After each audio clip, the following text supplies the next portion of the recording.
Bom, legal, gente. Eu acho que só me apresentando assim rapidão, a gente vai ter um momento para se conhecer melhor. Mas estou muito feliz de estar aqui com vocês. O Instituto Semear é uma iniciativa que eu conheci através do próprio Google, então é muito orgulho estar com vocês e estar também apoiando a iniciativa como Pontapé Empreendedor. A ideia é que de fato aqui seja uma troca, então eu sei que apesar de vocês não poderem usar áudio, eu vou fazer algumas perguntas, então fiquem à vontade para participar durante o chat, durante as minhas perguntas. A Bru também super apoiou nesse treinamento, então ela vai entrar principalmente para nos ajudar nas metodologias, que ela é super expert, e eu espero que a minha experiência consiga ajudar vocês nesse desafio. Então, vocês conseguem ver minha tela tranquilamente, correto? Na apresentação empreendedorismo, tá tudo ok, né? Perfeito. E aí, só para a gente, antes da gente também se apresentar, eu queria falar para vocês o que a gente vai falar hoje, tá? Hoje nós vamos falar sobre o que é empreendedorismo de fato, qual é a razão de ser de uma empresa, por que elas existem. Então, a ideia também não é ficar entrando aqui muito em teoria, e sim como é que a gente consegue ajudar vocês de formas mais práticas, tentando trazer o máximo de exemplos, e também as diferentes formas de empreendedorismo, né? Então, sustentabilidade, como é que as empresas hoje conseguem ser perenes e conseguem ter um crescimento saudável. E um passo que é super importante que a gente traz aqui é como começar. Ok, Tiago, depois de toda a teoria, como a gente consegue começar a ter uma ideia, a desenvolver uma estratégia, uma ideia de negócio, e aí a gente entra nas partes de metodologias e técnicas e um valor que é muito entregável para os clientes, que é o de experiência, como proporcionar uma melhor experiência para esses clientes e um pouquinho mais de inovação. Então, esse é um pouco da nossa agenda, tá? Do nosso momento de hoje. Bru, eu vou só pedir o teu apoio, que como eu estou compartilhando aqui a tela, eu não consigo visualizar o chat, tá? Então, talvez em alguns momentos, se eu não estiver visualizando alguma mensagem importante, pode me interromper, tá bom? Pode deixar que eu vou te passando as perguntas aqui durante o treinamento. Só. Maravilha, fechado. E aí, pessoal, eu queria conhecer vocês, né? Me falem de onde vocês são, de qual cidade e estado vocês são. Enquanto isso, eu vou me apresentando também. Eu sou Tiago Santos, eu sou de Natal, do Rio Grande do Norte. Eu nasci aqui e moro em São Paulo há pelo menos 5 anos. Sou executivo de vendas de uma multinacional de tecnologia, como vocês sabem. E eu comecei a empreender com 16 anos, né, quando eu criei um site de vagas de emprego aqui no Rio Grande do Norte, e foi isso que fez a minha mudança de carreira, a entrada na área de marketing digital e na área comercial. Então, eu acredito que vai ser muito legal compartilhar as experiências com vocês. Estou vendo que tem gente do mundo, do Brasil inteiro, estou bem surpreso.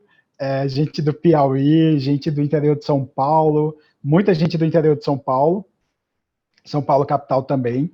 Então, muito feliz, gente, de conhecer vocês. E outra pergunta que eu queria entender de vocês também é se alguém aqui já criou algum negócio, já teve alguma ideia que foi impulsionada ou por necessidade ou por de fato que era uma ideia brilhante. Alguém aqui já empreendeu? Tem gente aqui até que teve Natal. Natal é uma cidade linda, tá? Vocês devem ter gostado bastante. Em que setor vocês empreenderam? Alguém aqui já teve que vender brigadeiro na faculdade, no ensino médio? Eu já fiz muito isso, tá? Então, o pessoal da Inactus também está super em peso. Alguém aqui já teve empresa de eventos, projeto social, bacana, legal. Quem aqui já teve alguma experiência que achou que estava inovando, mas não necessariamente estava abrindo negócio, seja ela na empresa onde trabalhou, em algum estágio, em algum projeto? Trufas para pagar TCC. Nossa, fiz bastante isso também, hein? Esse daqui é um bom negócio. Tem gente que está iniciando no setor de alimentos, então acho que tem muita oportunidade bacana. Eu espero que vocês consigam sair daqui com um conteúdo que consiga ajudar vocês ao máximo, tá? Gente que já participou de Hackathon, é uma ótima iniciativa também para desenvolver as skills empreendedoras.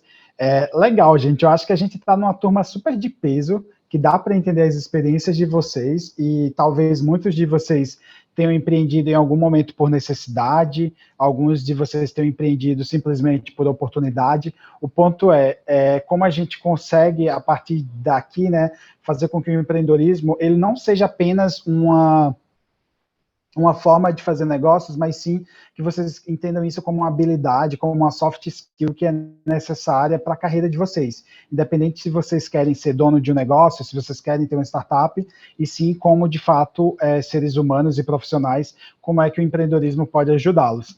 E aí, quando se fala em empreendedorismo, né, acho que é um tema muito debatido, eu nem vou entrar muito em teoria, mas eu acho que o que é legal desconstruir quando a gente fala de empreendedorismo, acho que muitos de vocês já devem ter ouvido a expressão, o fulano é um ótimo empreendedor, ele já abriu 2 lojas na cidade, ele está crescendo, então o fulano XPTO acabou de abrir um negócio aqui no bairro e ele é um empreendedor.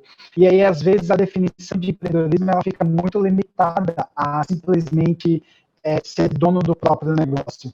E o que a gente traz como empreendedorismo é que é uma capacidade de projetar novos negócios, sim, é também empreender, mas principalmente idealizar transformações inovadoras e arriscadas em companhias ou empresas. Então, a gente vê o empreendedorismo muito ligado também à capacidade de gerar impacto. Então, muito se glamoriza também sobre empreendedorismo, mas, de fato, quando a gente está falando de empreender, a gente está falando de gerar impacto e mudanças reais no cotidiano das pessoas. Então, tem muito também da habilidade, né? Ou seja, empreendedorismo é uma aptidão que nós temos para desconstruir, gerenciar e também para desenvolver projetos, atividades ou qualquer negócio. Então, o que é legal a gente amarrar aqui é que empreendedorismo ele vai muito além das características. Voltou a cortar? Gente.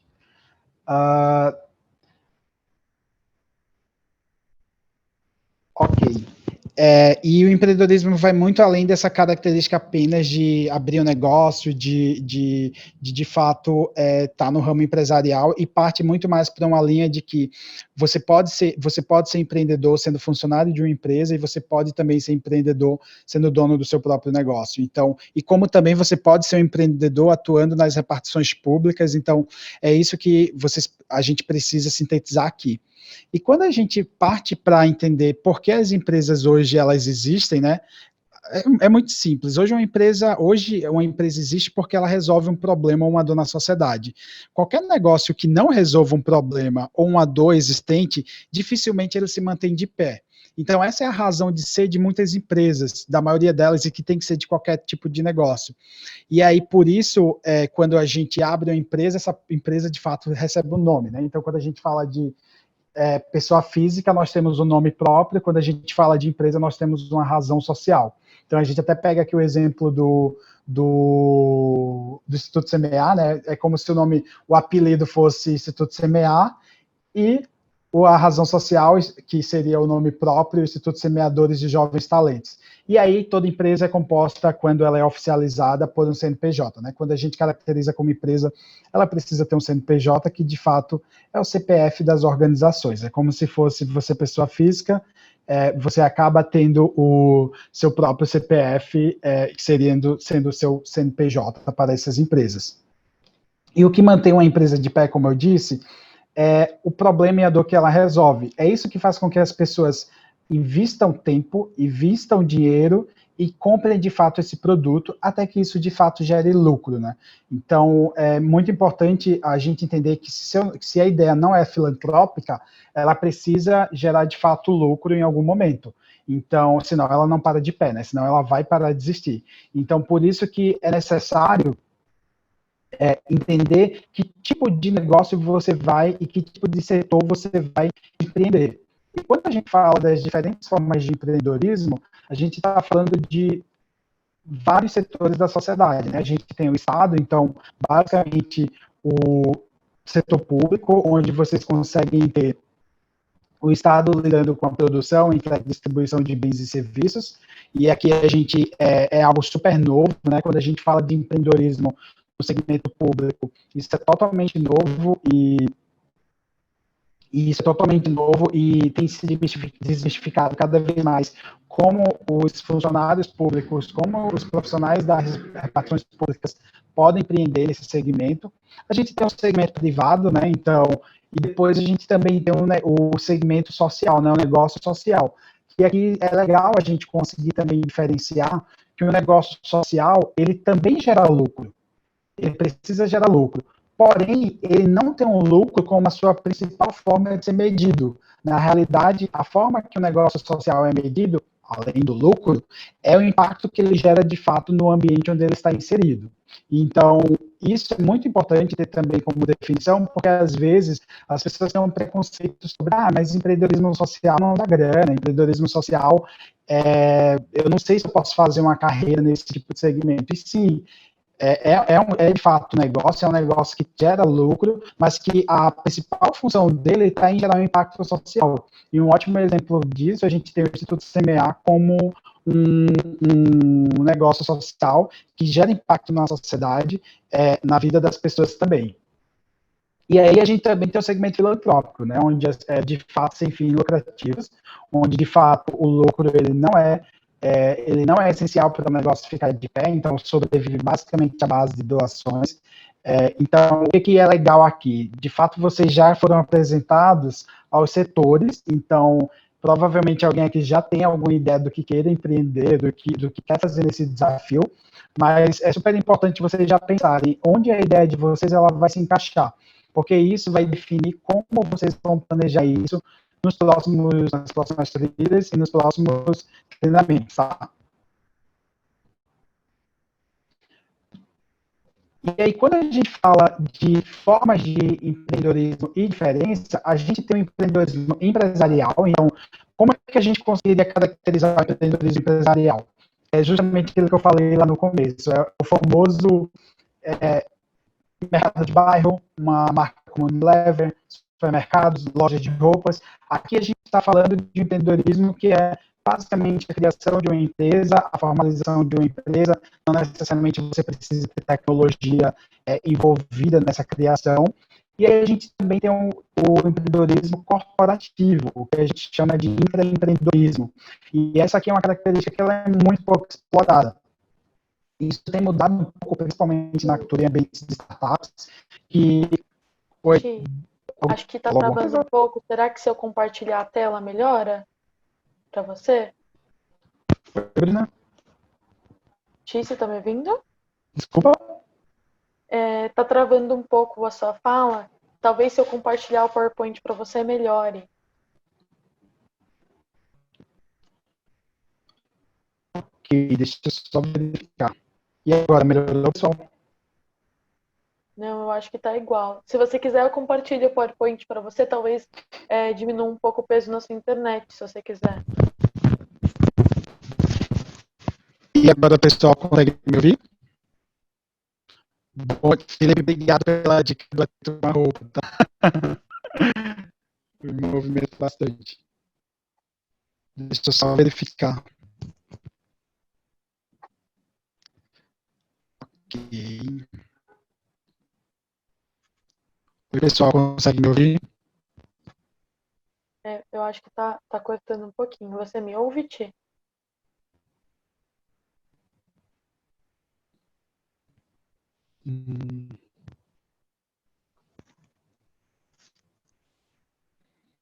Oi, pessoal, desliguei a câmera para ver se melhora. Melhorou? Oi. Ti, você tá me ouvindo?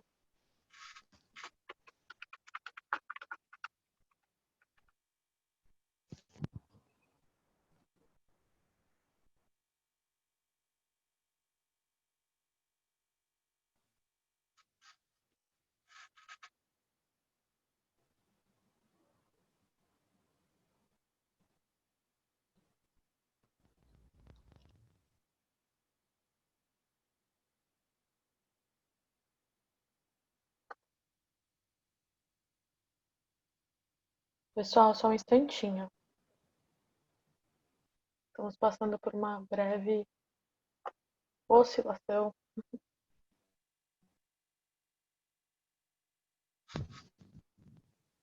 Oi, pessoal. Bru, você consegue me ouvir melhor agora? Acho que sim, Ti. Eu vou compartilhar o PowerPoint por você, que aí eu acho que vai sobrecarregar menos a sua internet. Pode ser? Tá bom. Fechado. Obrigado. Peraí, que eu vou... Sim, sim. Bom, pessoal, peço até desculpa por vocês, eu estou viajando e eu estou dependendo de internet de hotel, então acho que por isso esse caos, tá? Mas vai dar tudo certo, pessoal, não se preocupe. Pronto, acho que todos já viram na minha tela. Bru, qualquer coisa,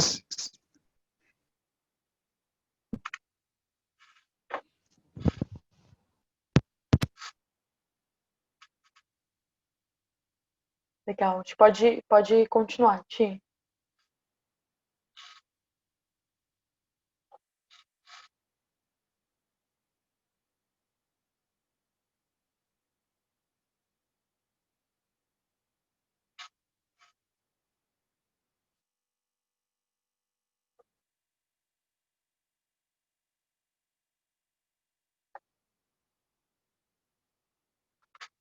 Um minuto, pessoal. Ti, você nos ouve?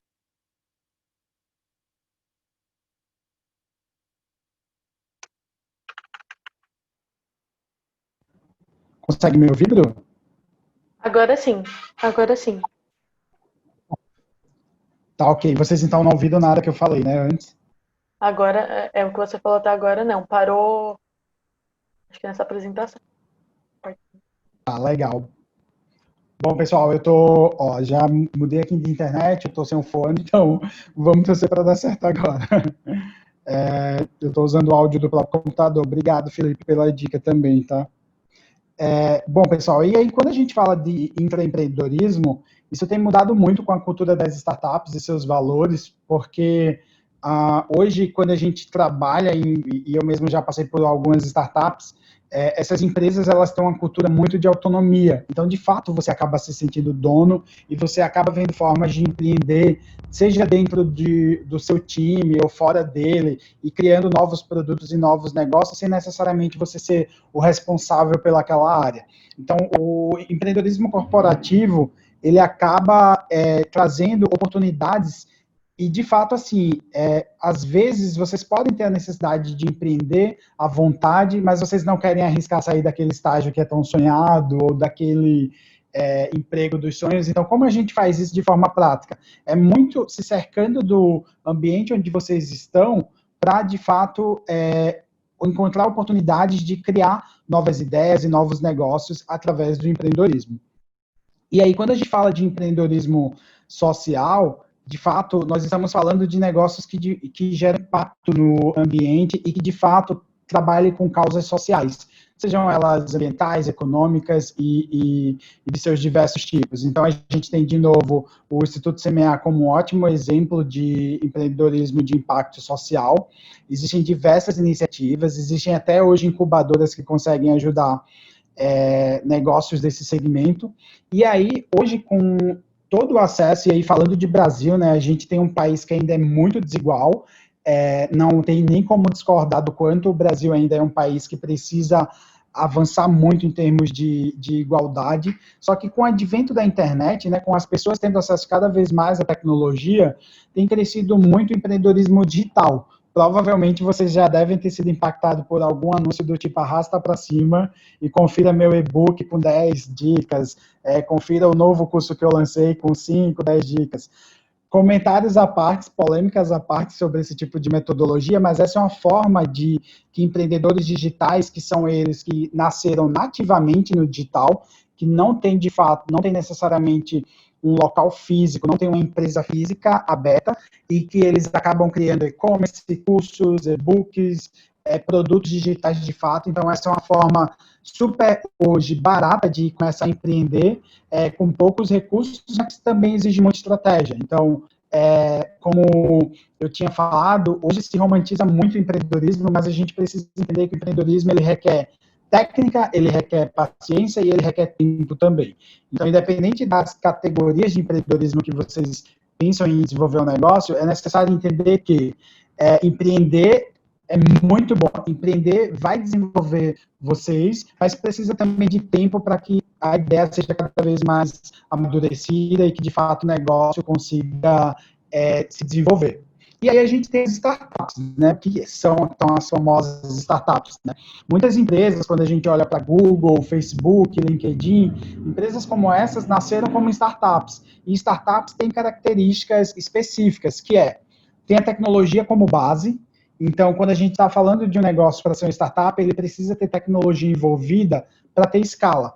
Então, muito do foco da startup é escalar. Então, não confundam, por exemplo, simplesmente abrir um negócio, abrir uma loja de bairro e considerar isso como, por exemplo, uma startup.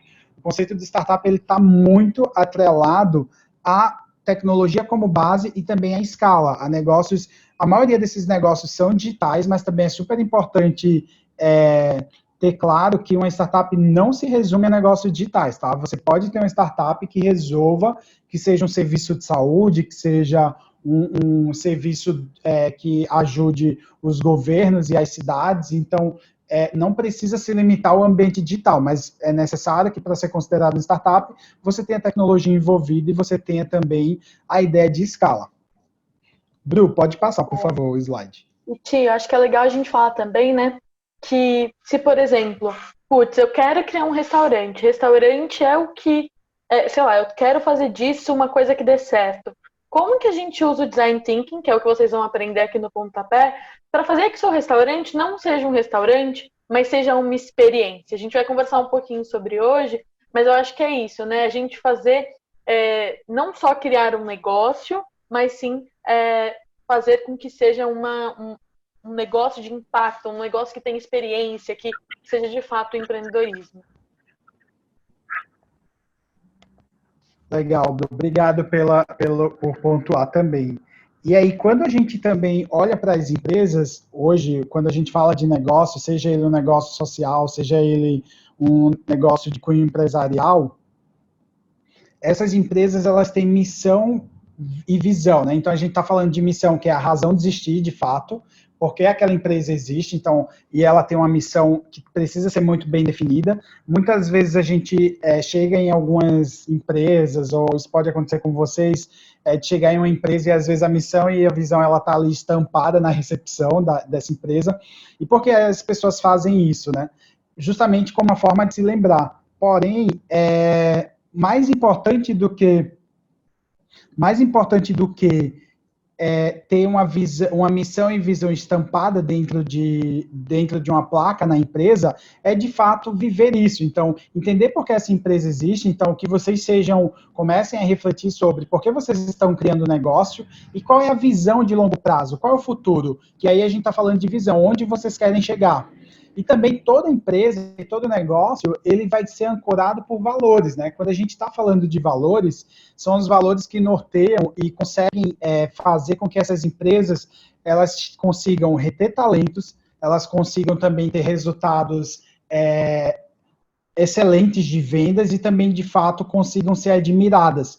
Então, por isso que existem prêmios como, não sei se vocês já ouviram falar no Great Place to Work, né? Ou seja, melhores lugares para trabalhar, que é um prêmio mundial que, de fato, ele premia empresas que têm as melhores práticas de gestão de pessoas, de cultura, e tudo isso vem em cima dos valores. As pessoas que opinam, quando alguém pergunta para você qual a empresa que você quer trabalhar, ou que você sonha em trabalhar, de forma até inconsciente, muitas vezes vocês admiram pela cultura e pelos valores dessas empresas.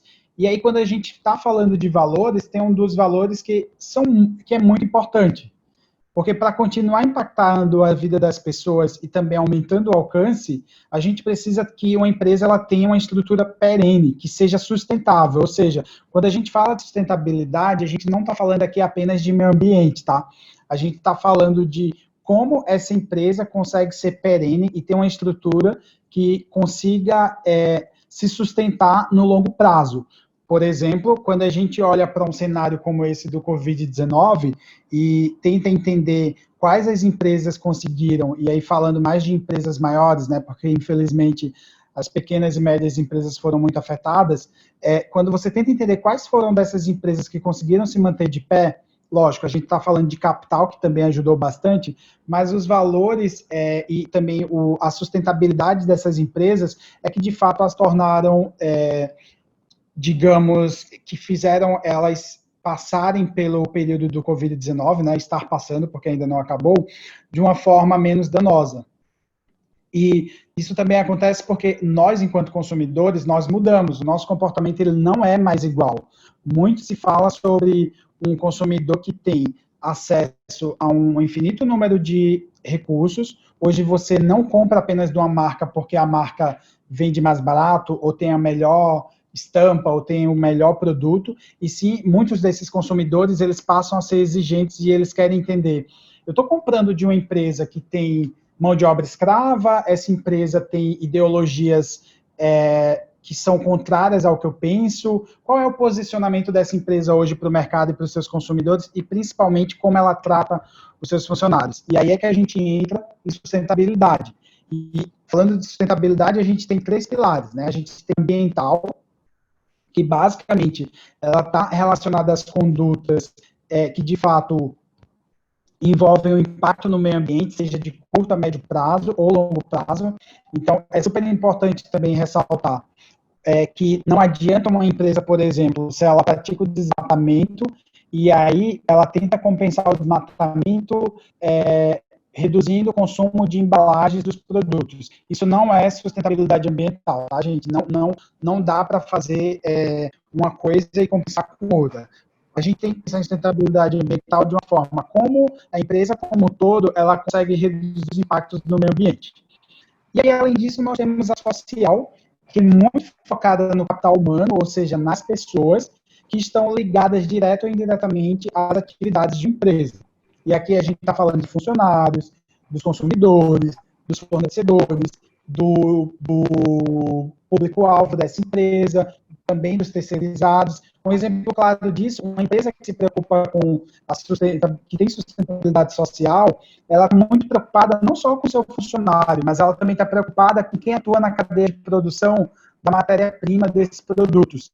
Então, isso é muito importante também nesse processo.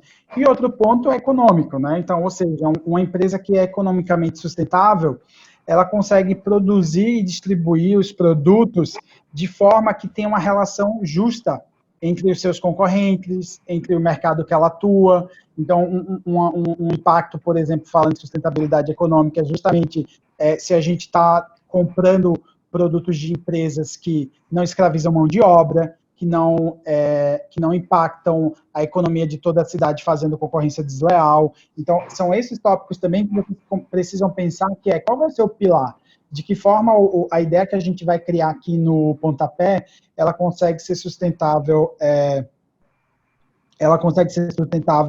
para o público e também para o target de vocês, né, os consumidores finais. Pode passar, Bruno, por favor.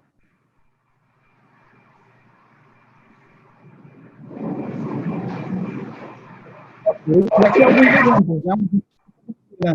De sustentabilidade, a gente tem a reserva, a reserva é uma marca nacional, que uma das iniciativas que eles tiveram faz alguns meses, né, alguns anos na realidade, que foi esse 1P é igual a 5P, que basicamente, ao comprar uma peça da reserva, você teria 5 pratos de refeições devolvidos para o público-alvo, então, para o público-alvo não, desculpa, para o público carente. Então, essa também aqui é um exemplo de como as empresas elas podem praticar de fato a sustentabilidade.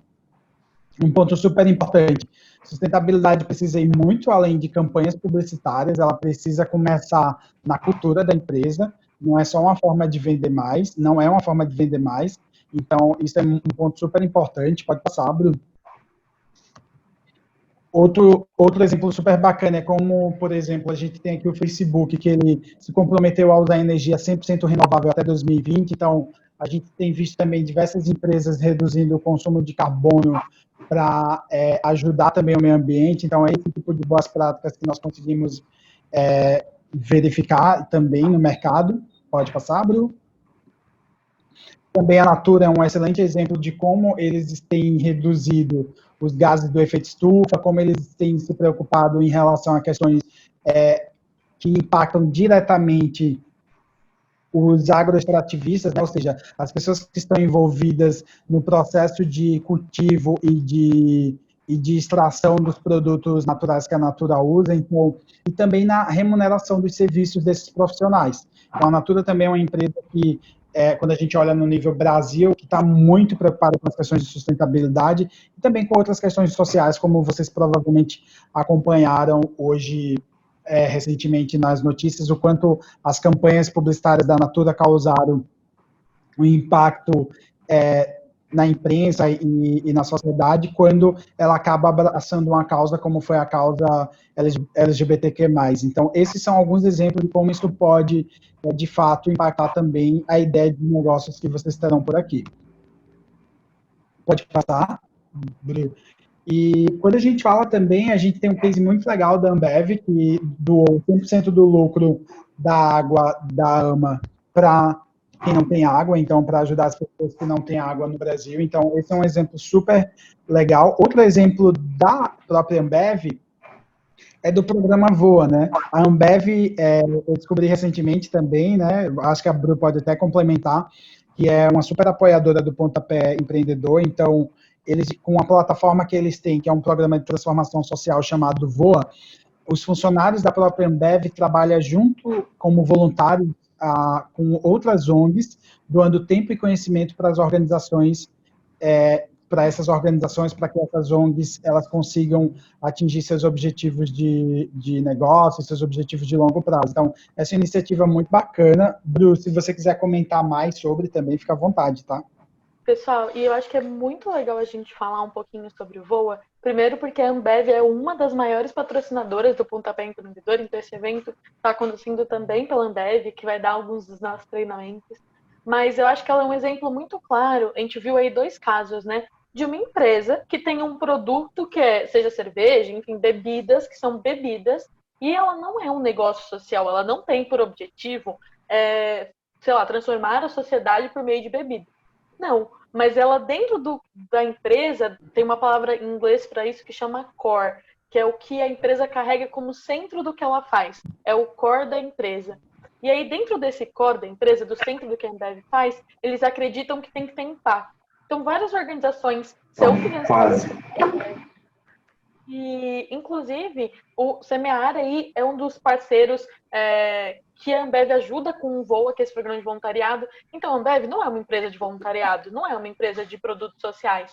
Mas, dentro da empresa dela, que tem outras finalidades, ela cria caminhos para que existam esse impacto positivo no que ela faz. Então, seja a AMA, em que uma garrafa d'água, o lucro é 100% revertido para pessoas que não têm acesso à água potável, seja no voo, ou seja, comprometendo que todos os funcionários deles tenham algumas horas de voluntariado por ano para dedicar desse programa. Então, acho que isso é muito legal para vocês considerarem quando forem desenvolver os projetos, sabe? Então, independente do projeto que vocês forem criar, seja um produto, uma empresa, um aplicativo, enfim, não importa. Carregar essa sustentabilidade, como o Ti falou, é muito importante. Porque é isso que agrega valor na sua empresa, que não é só um produto. Então, vocês não vão estar vendendo só um sapato, por exemplo, ou só uma garrafa d'água. Vocês estão vendendo junto uma experiência, né? Um complemento a isso. Legal, Bru. Obrigado pela entrada.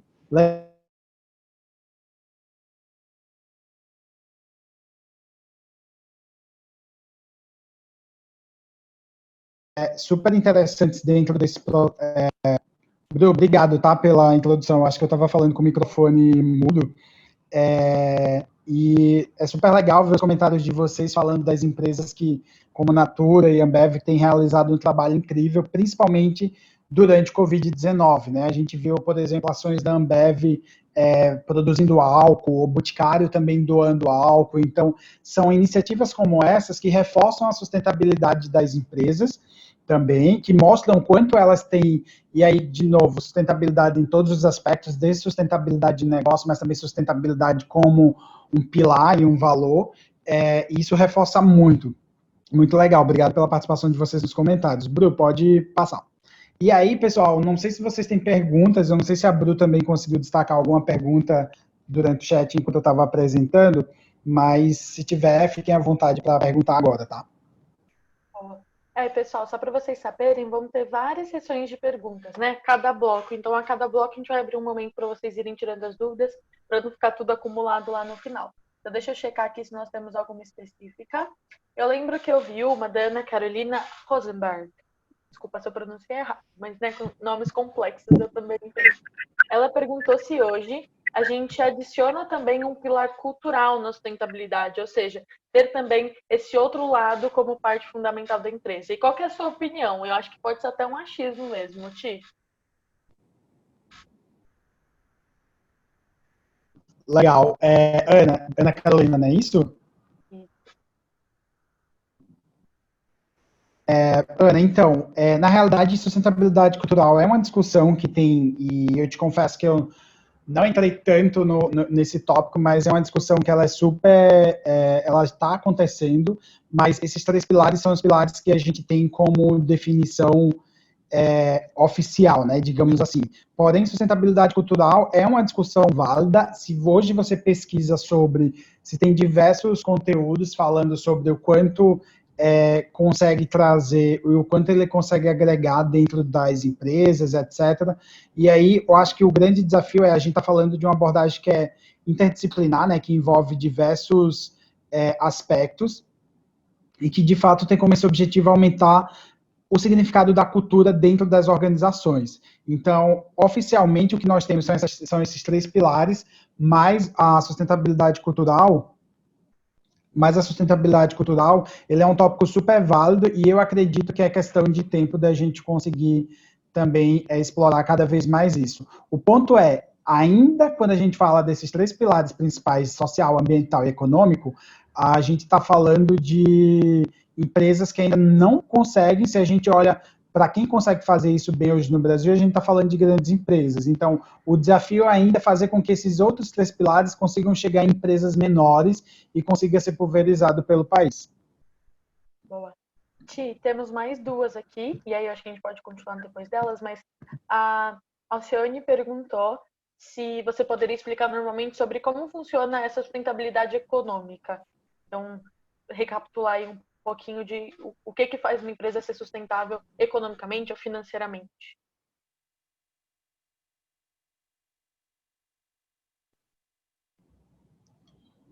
Desculpa, deixa eu só verificar quem me perguntou. Alcione. Oi, Alcione, perfeito. Quando a gente está falando de sustentabilidade econômica especificamente, a gente está falando de que, além de se desenvolver economicamente, dentro do processo, né, uma empresa, então, por exemplo, o fato dela conseguir crescer de forma econômica, e aí a gente está falando com lucro, quando ela cresce de fato, e aí pegando o conceito de lucro, né, lucro é receita menos custos, né? Então, quando ela cresce economicamente sustentável, a gente está falando que ela está, de fato, tendo lucro, ela está conseguindo se manter.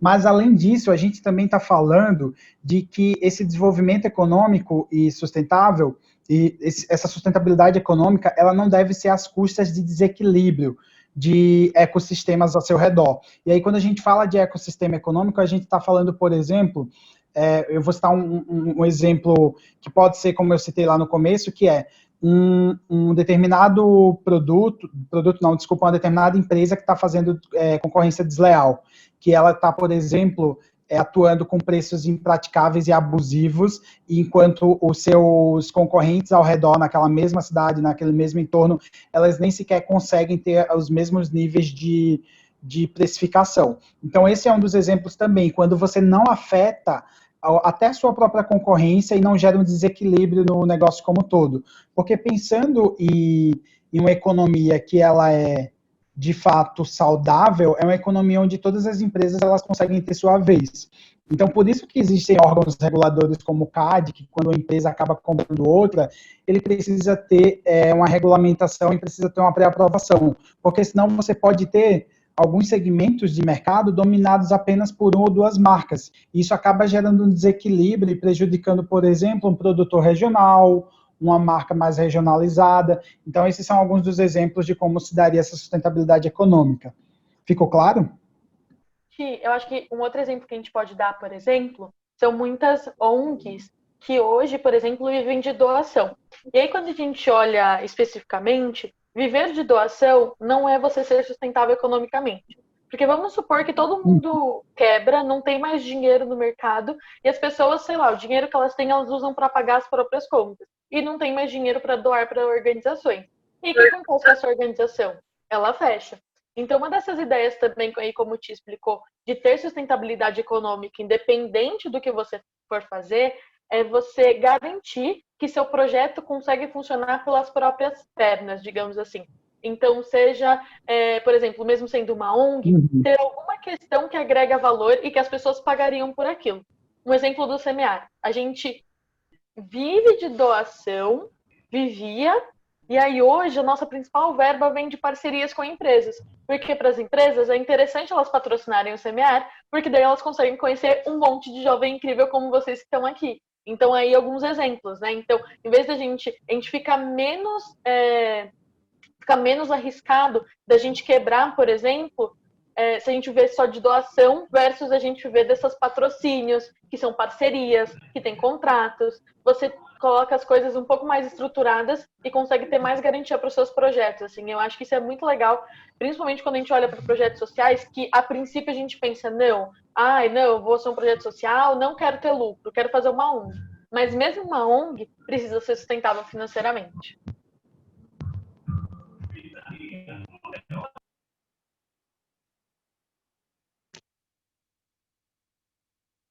Acho que a gente pode avançar para o próximo.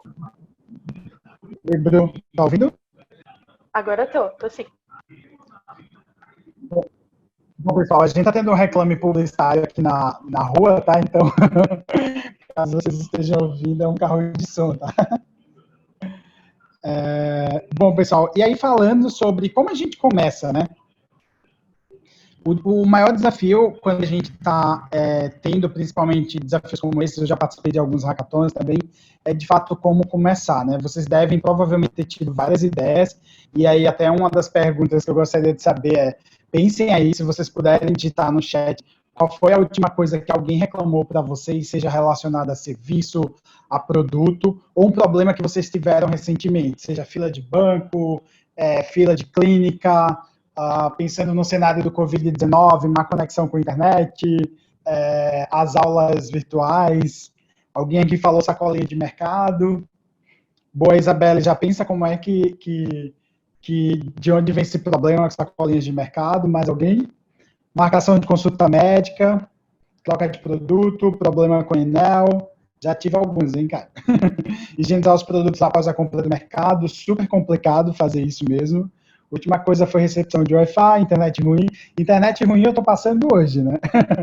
E do supermercado, internet estável, então, telemedicina, muito legal, gente. Eu acho que tem alguns exemplos bacanas, podem digitar aí. E quando a gente pensa, de fato, em como começar, a gente precisa pensar que, para isso, a gente precisa encontrar uma dor ou um problema de fato. Porque o grande desafio, e quando a gente vai falar de empreender, é que as pessoas elas estão muito apegadas à ideia. Então, eu tive uma ideia de um aplicativo que vai fazer isso, isso, isso e aquilo. E aí, quando questionado é sobre qual problema ele resolve, qual problema, qual dor esse seu aplicativo, ou esse seu site, ou esse produto vai resolver, as pessoas geralmente elas não conseguem responder. Porque isso acontece porque o caminho feito foi pensar primeiro na solução para depois achar um problema que essa solução resolva. E a ideia é fazer justamente o contrário. Como é que vocês conseguem encontrar essa dor do cliente ou problema? Aulas de laboratório canceladas por causa do EAD, atendimento de bancos. Vamos começar a pensar em algumas soluções para isso. E, de fato, como começar, né? Gente, a melhor forma, e é um pecado super comum quando a gente está falando de empreender, e não só empreender, tá? Eu trabalho hoje na área comercial e sei que, às vezes, por incrível que pareça, um dos maiores desafios para executivos comerciais é, de fato, ouvir o cliente. E é através da escuta do cliente que vocês vão começar a entender as oportunidades de negócios e, de fato, se existem problemas ali que precisam ser solucionados. Pode passar, Bruno. Ti, eu acho que esse exemplo aqui que Oi. está na tela vale até a gente comentar um pouquinho sobre esse case que nós vamos Legal. enviar. Para quem não sabe, case é um exemplo. Então, quando alguém fala case, Aliás, fica essa dica aí. A gente vai falar várias palavras em inglês, mas sempre trazendo a tradução, porque vocês vão ver essa palavra no mercado de trabalho, então já se acostumem. Assim. Então, case é um exemplo, é alguma coisa que demonstra um pouco do que a gente está falando. E aí, esse case que está aí na tela é um TED para vocês assistirem. A gente vai mandar o link depois lá no Discord, no canal de materiais complementares dos treinamentos. E qual que é a história disso aí? Tinha um projeto na Europa, vocês depois podem dar uma olhadinha com muita mais assim. E aí a galera falou assim falaram que tinha uma região da África que passava fome, que eles não tinham acesso à comida. E aí foram lá um monte de gente branca da Europa, foram lá na África e falaram assim: não, a gente vai plantar comida e ninguém vai mais passar fome. E daí eles foram e fizeram uma plantação de melancia. E aí, eles foram lá, a galera que foi lá, começou a fazer o projeto, começou a construir, começou a plantar. E aí eles ficaram achando estranho, porque nenhuma das pessoas que estavam lá, da comunidade, estava ajudando a plantar. Estavam até achando a galera meio folgada, sabe? Do tipo, nossa, a gente tá aqui, veio de longe, veio até aqui para plantar, para dar um alimento para essas pessoas e tal. E aí, chegou lá e eles ficaram com essa impressão de que eles eram meio folgados, e aí achando estranho. E aí que eles plantaram, e quando as melanciazinhas estavam começando a nascer, começando a crescer, o que aconteceu? Veio uma manada de rinoceronte, pisoteou tudo e destruiu a plantação. E aí eles ficaram muito bravos, do tipo assim, como que vocês que moram aqui, né, pros moradores locais, como que vocês que moram aqui não contaram pra gente que isso ia acontecer, que a gente ficou aqui mal tempão plantando e gastando tempo plantando pra vocês? E daí eles falaram, porque vocês não perguntaram pra gente. Vocês não perguntaram se era isso que a gente queria, se daria certo fazer isso, ou se era possível que isso acontecesse. Então, a ideia aqui, né, desse case é mostrar exatamente isso. Quando você começa sem perguntar para o seu cliente, você vai construir a solução errada. Se você foca no problema, do tipo, o problema é que as pessoas dessa região estão sem acesso a uma comida de qualidade. E aí você conversa com eles e fala, putz, mas vocês já tentaram plantar? Eles falaram, já, mas aí vem um rinoceronte. Daí você não vai tentar plantar para passar o rinoceronte, você vai tentar buscar outras soluções. Então esse é um pouco do processo que a gente até vai fazer, a gente vai falar sobre isso nos próximos treinamentos também, mas essa é uma etapa muito importante, que é ouvir o seu cliente, saber exatamente quem, né, que tá aí, quem que você quer, o que eles precisam, o que eles já tentaram e não deu certo. Porque é isso, né? A pessoa que está vivendo é quem vai saber mais daquilo. Então, esse é um pouco o exemplo aqui para vocês entenderem. E depois a gente manda o link lá no Discord para vocês terem completinho. Maravilha, Bru. Ótima dupla. E aí, gente, quando a gente está falando de fato como descobrir um problema que vocês querem resolver, muitas vezes, principalmente pela minha experiência em hackathons e em outros eventos também, as pessoas tentam criar algo surreal ou algo dentro de um segmento que, sempre pensando na ideia, mas precisa ser algo que não existe, eu não posso fazer mais do mesmo, etc. E às vezes acaba parando e não olhando para as coisas que estão mais perto de vocês, e como vocês mencionaram, né, eu questionei sobre problemas que vocês tiveram no dia a dia, principalmente nessa situação de Covid, e vocês citaram diversos exemplos. Então, muitas vezes, o problema que vocês querem resolver, ele está na cara de vocês, ele está no dia a dia, mas ele precisa só ser explorado. E como é que a gente faz isso, né? O primeiro passo é fazer um brainstorming. Então, na tradução literal, uma chuva de ideias, uma tempestade de ideias. Como é que funciona? Então, muitas vezes, a gente não precisa também se limitar e se apegar a processos extremamente longos e etc, e metodologias. Uma forma super simples de fazer um brainstorm, peguem, e aí vocês podem fazer isso agora mesmo, peguem uma folha em branco e comecem a colocar de forma pontual cada uma das ideias que vocês estão obtendo, para conseguir depois fazer um match entre elas, conseguir separar. Então, essa é uma das formas que vocês conseguem trazer mais clareza para os problemas que vocês querem resolver. Então, comecem a pensar, eu tive sacolinha de mercado, dificuldades com aula de laboratório AD, como é que vocês conseguem trazer isso para o papel, para o quadro, para o post-it? Então, para quem gosta muito de post-it, é uma ótima forma. Então, primeiro fazer isso, conseguir discutir com as pessoas sobre as ideias, para depois vocês entenderem se validam ou não, se elas são viáveis ou não. E aí, um segundo passo é entender qual é a questão principal desses problemas. O que de fato ocasiona esse problema, qual é a raiz dele, né? Então, muitas vezes, alguém falou aqui, por exemplo, sobre problemas para agendamento de consultas médicas. Qual é a provável raiz desse problema? Será que existem dados que reforcem que esse problema é comum no Brasil, é comum nas clínicas? Então, vocês podem também usar de pesquisa para conseguir validar, de fato, se esse problema ele já tem dados que comprovem. E algumas vezes não vai ter o dado, tá? Mas, de fato, ele existe. Como é que vocês vão conseguir fazer isso? É também conversando e ouvindo o cliente de vocês para entenderem. E outro passo também é por que resolver esse problema é tão importante. Como a gente consegue resolver esse problema e por que ele é tão importante?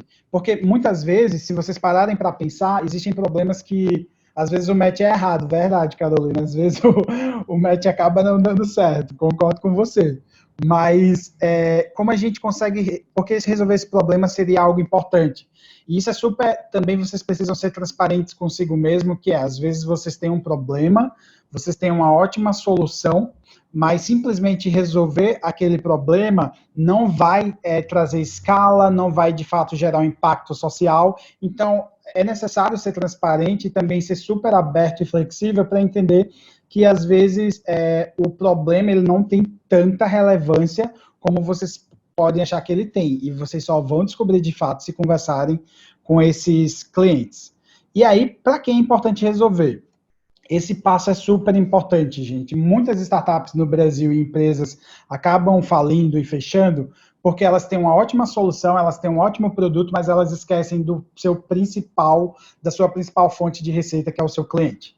Então, como a gente consegue fazer com que esse cliente seja envolvido e como a gente consegue conhecer esse target. Então, estamos falando de, por exemplo, se eu quero resolver um problema para pessoas que estão tendo problemas com aulas de laboratório que foram canceladas durante a faculdade ou durante o ensino médio, quem é esse público? Esse público, e aqui eu estou chutando, gente, hipoteticamente, são alunos da área de ciências exatas e ciências da saúde. Como a gente consegue resolver essas questões para esse público? Então, vocês precisam imergir para entender de fato quem é a pessoa, qual é o perfil dela e como ela se comporta, quais são os seus hábitos. A gente vai entrar em mais detalhes, principalmente a Bru vai ajudar vocês também a entenderem, e tem uma trilha focada só nisso, de como vocês conseguem chegar nessa pessoa. Gabi, desculpa, você perguntou sobre como criar escalas, né? Acho a sua pergunta super relevante. Quando eu falo de escala, gente, eu estou falando de ter um negócio onde ele consiga, de fato, se sustentar através do target do público-alvo dessa empresa. Então, por exemplo, como é que vocês conseguem validar uma ideia de negócio também? É entendendo o tamanho do mercado. Então, quando eu falo de escala, é basicamente o tamanho do mercado. Se você está desenvolvendo uma solução que ela está disponível ou ela gera interesse em uma parcela muito pequena da população que não vai ser possível manter o negócio de pé, isso pode ser um alerta para repensar a ideia, para talvez pivotar. Pivotar é uma ótima expressão do mercado de startups, que é basicamente fazer o pivot, fazer com que você toque, mude de ideia, ou você faça uma reviravolta no modelo de negócio. Então, às vezes isso pode acontecer também. E aí, outro ponto, pode passar, Bru, por favor.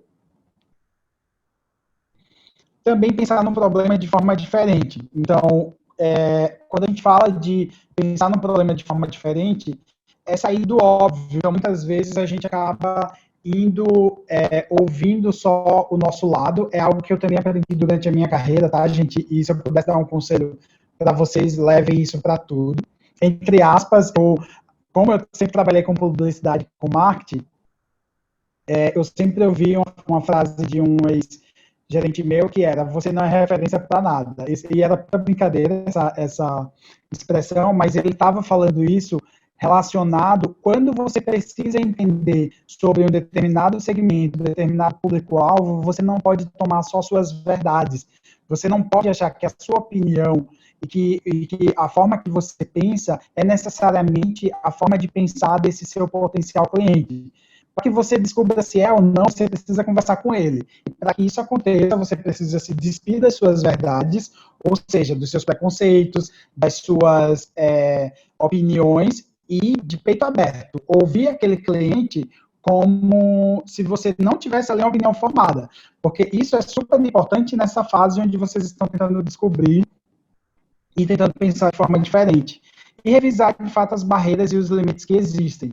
Um erro super comum é as pessoas terem ideias e não investigarem os segmentos que elas vão atuar. Então, por exemplo, dependendo do segmento que vocês querem atuar, se a gente fala do segmento farmacêutico, por exemplo, você vai esbarrar numa série de órgãos regulamentadores. Então, você precisa também entender do ambiente externo, né? Quais são as limitações, quais são as barreiras que existem nesse processo, e também questionar as verdades universais.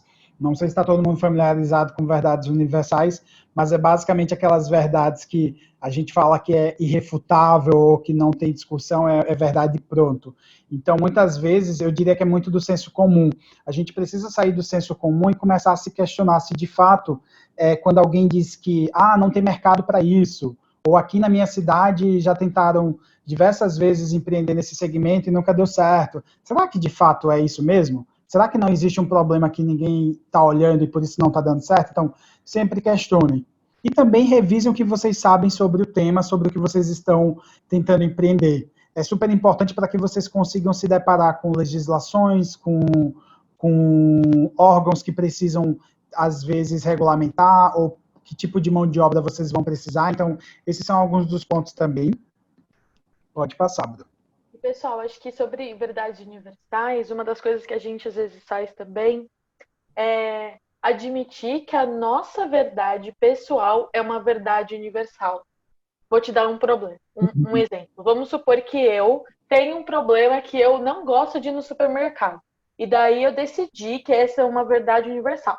Que todo mundo no universo odeia ir no supermercado, então eu vou destruir todos os supermercados do mundo.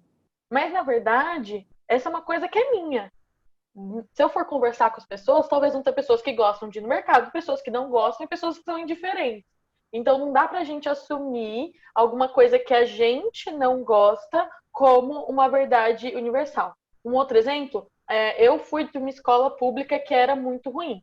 Mas não foi porque eu estava numa escola pública do ensino médio que era muito ruim, que todas as escolas públicas da face da terra são muito ruins. Entendeu? Então, questionar um pouquinho também se as suas verdades universais realmente existem, assim.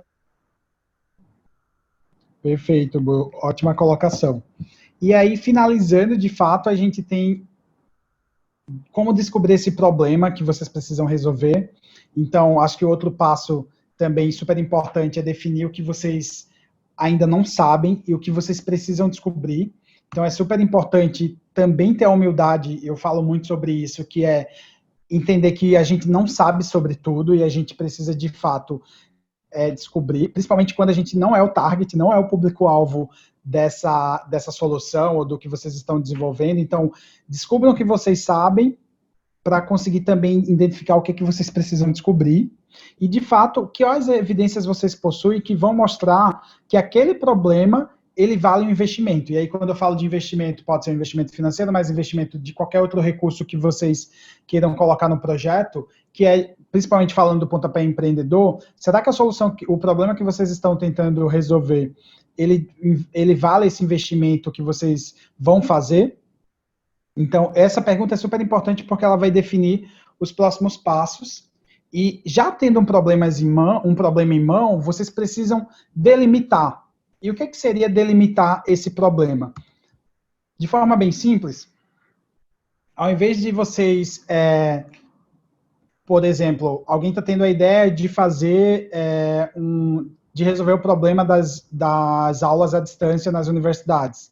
Isso é muito amplo, tá, gente? Então, assim, enquanto teve gente aqui que falou de problemas com as plataformas, teve gente que falou de aulas de laboratório sendo cortadas sendo adiadas por causa da aula à distância. Então, tem diversos problemas dentro de um grande problema, né? Dentro de um guarda-chuva de problema. Então, vocês precisam delimitar. E aí a delimitação seria, por exemplo, ao invés de resolver o problema da educação à distância no Brasil, seria resolver os problemas das aulas de laboratório à distância no Brasil. Isso aqui seria uma ótima delimitação. E como é que vocês conseguiriam trazer soluções para isso?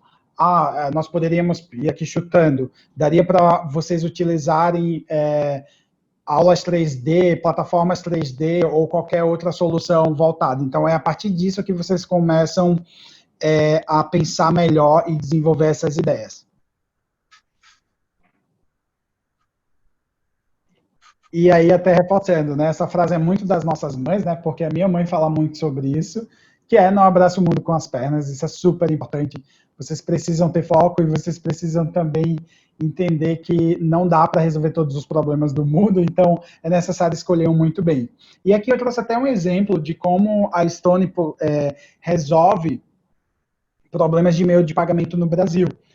Eles conseguiram transformar as indústrias de meios de pagamento trazendo o maior equilíbrio entre lojista e os bancos. Eu não sei se vocês sabem, mas basicamente o mercado de máquinas de cartão de crédito no Brasil, durante muito tempo, foi dominado pelos bancos. E aí os bancos sempre sujeitavam altas taxas de juros para os lojistas que vendiam em cartão de crédito. E o que aconteceu? A Stone veio e mudou essa forma, então, trazendo cada vez mais foco em experiência, mudando a experiência de consumo, ou seja, tanto para quem passa o cartão na maquininha, mas para o lojista que também está recebendo o dinheiro naquela maquininha, mas também aumentando o nível de informação que esse lojista passa a ter. Então, até tem um exemplo de como os lojistas antes trabalhavam, né? Aqueles boletos manuais onde eles faziam todo o registro de entrada e saída de pagamentos, e hoje, por exemplo, com a Stone, você consegue fazer tudo isso com a maquininha.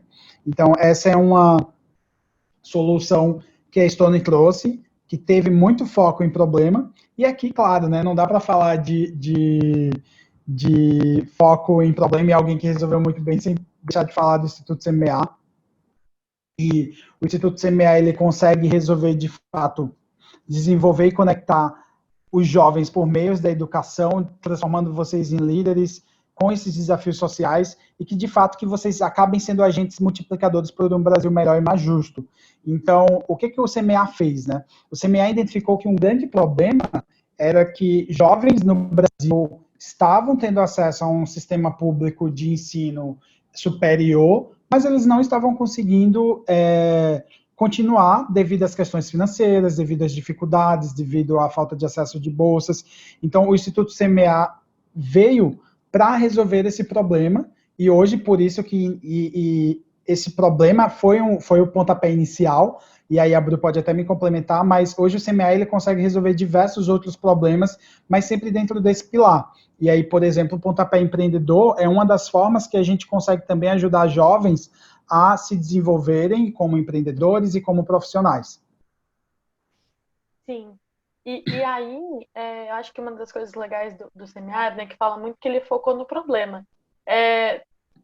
O problema do CMA eram que jovens do ensino, sei lá, que passavam em universidades não tinham grana para se manter.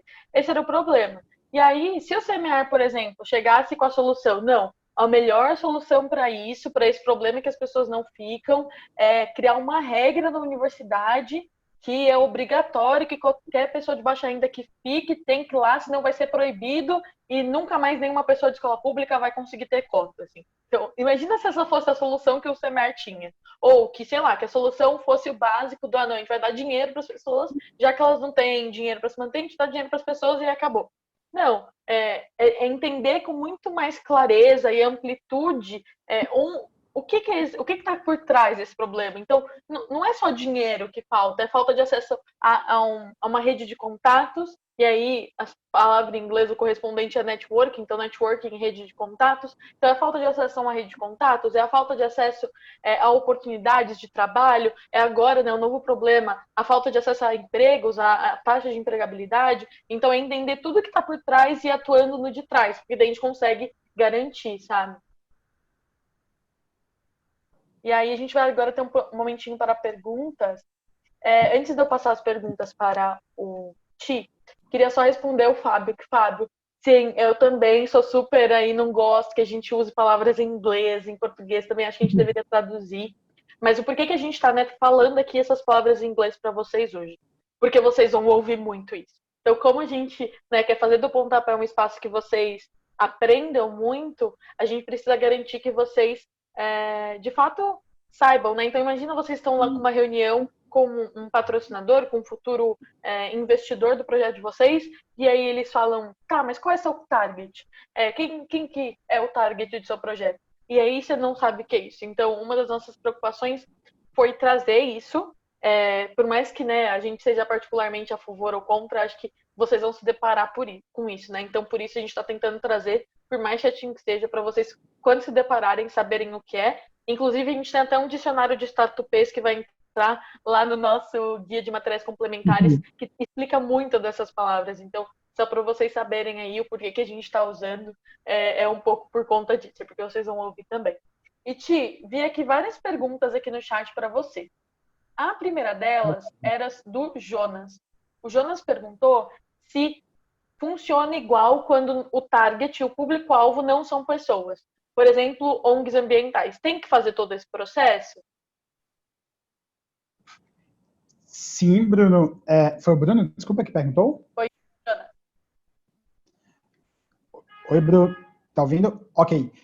Sim, porque independente de seu público ser um público, e aí vamos entrar nos termos em inglês, né? Quando a gente fala de público final, né? Um consumidor final, a gente está falando de um público B2C, né? Ou seja, um público que a gente fala que é business to consumer, e o B2B, que é o business to business, que é basicamente empresa para empresa. Então, quando a gente fala de público-alvo, ele pode ser de empresa para empresa, ou ele pode ser de ONG para, por exemplo, para governos, ou de empresa para pessoas, mas independente de quem é o seu público-alvo, é necessário que vocês estudem ele. Por que isso?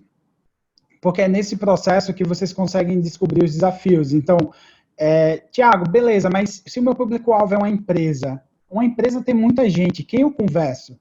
E aí é que vocês precisam entender qual é o problema que vocês estão tentando resolver. Como, por exemplo, vamos citar uma instituição de ensino sendo público-alvo de alguma ideia que vocês estão tendo, que é para resolver o problema da falta de acesso a recursos tecnológicos que os alunos de baixa renda estão tendo. Com quem provavelmente vocês conversariam? E aí é necessário conseguir entender quem é. É um pró-reitor de ensino, é um diretor acadêmico. Então, até dentro das empresas, por mais que vocês tenham como público-alvo outra empresa, dentro dessa empresa existe uma pessoa. Existe alguém que, até a pessoa jurídica, né, a empresa ela é representada por um ser humano. E aí é necessário ter esse processo de conversa, de escuta ativa, para que vocês consigam entender os desafios que aquela pessoa tem, e aí é muito mais ela tendo como um colaborador, ou como uma pessoa jurídica, do que necessariamente como uma pessoa falando de suas necessidades pessoais, o que também não deve ser excluído, porque isso afeta claramente também como uma pessoa ela vai reagir a um produto, ou uma marca, ou uma empresa, ou qualquer outra instituição. Não sei se eu fui claro sobre a pergunta, tá? Daí temos uma do Rafael. Rafael perguntou, faz sentido tentar atacar esses problemas que já existem em empresas muito grandes, com muito investimento atacando? Eu acho que faz super, foi o Rafael, né, que perguntou. Faz sim, desde que você consiga, Rafael, porque existe um equívoco quando a gente fala de inovação, que as pessoas, quando pensam em inovação, elas pensam tudo em alta tecnologia, elas pensam em criar algo do zero, algo que nunca existiu. Inovação, na realidade, é muito mais simples do que parece. Inovação, de fato, é criar algo novo, mesmo quando existem inúmeros processos para resolver aquilo. A diferença é o que você está criando, o que de fato ele agrega, e aí ele reduz tempo, ele consegue reduzir economia, é justamente isso. Então, a gente até trouxe aqui alguns exemplos que podem ajudar vocês a entenderem melhor, mas dá para inovar e competir com os grandes? Dá sim. Pode ser um caminho mais árduo? Pode sim, mas falar que vale a pena, vale porque vocês conseguem, nesse processo, entender o que essas grandes não estão fazendo que vocês poderiam se apropriar e fazer. E aí é que está o ponto. Para isso, vocês só vão descobrir se vocês ouvirem os clientes de vocês e o target de vocês. Boa. Temos uma da Gabriela Muniz. Como posso saber se um problema que eu vejo, pelo menos nas partes, né, perto de mim, são realidades de outros lugares mais distantes? Perfeito. Você pode repetir a pergunta, Bruna, que eu cortou um pouquinho aqui. A Gabriela perguntou: como posso saber se um problema que eu vejo, pelo menos nas partes perto de mim, são realidades de outros lugares mais distantes? Legal, ótima pergunta, Gabi. Eu acho que o principal recurso que daria para usar para isso principalmente a internet. Vocês vão ver que dentro de algumas metodologias que a gente traz, uma delas que é o Lean Startup, né, ou seja, o Startup Enxuta, ela fala do modelo de MVP, que é Produto Mínimo Viável, na tradução do português, né? Então, o que um MVP, já adiantando o que ele é? É basicamente um produto beta, ou seja, um produto de teste, onde vocês conseguem validar com o público-alvo de vocês.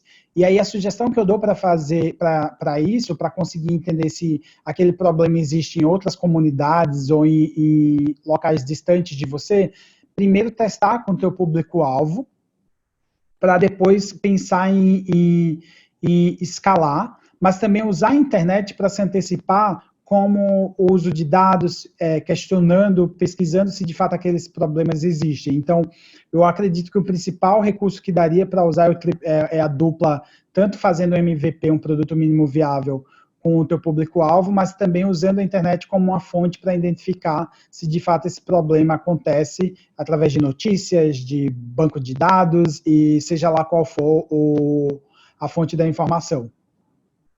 Boa. Tem uma aqui do Fabiano, mas acho que eu mesma consigo responder, que é sobre se existe uma metodologia para dialogar com o público-alvo na finalidade de encontrar as dores dele.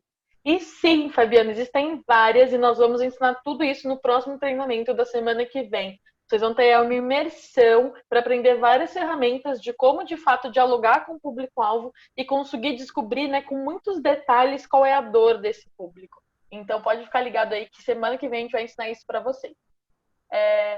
Que é se tem uma metodologia, né? A pergunta que ele complementou. A gente até vai falar um pouquinho sobre isso, que a que a gente vai explicar que é o Design Thinking, que a gente vai explicar o que é, então não se preocupem. Mas semana que vem a gente vai entrar com muitos detalhes sobre isso, assim, sobre como de fato imergir no público-alvo semana que vem nos treinamentos. Vão ser fenomenais. Boa. Vamos para próximo slide, então, acabar as perguntas. Um intervalinho de 5 minutinhos. Quer falar alguma coisa antes do intervalo? Isso. Bom, pessoal, a gente volta, então, são 6h28, a gente retorna às 6h33, então, bebam água, vão ao banheiro, fiquem à vontade, a gente se vê daqui a pouco, tá bom? Mas voltem, hein? A ideia é que a gente vai agora trazer várias coisinhas aí importantes, vamos explicar o case da semana, então é só para vocês darem aí uma esticadinha, 5 minutinhos, hein?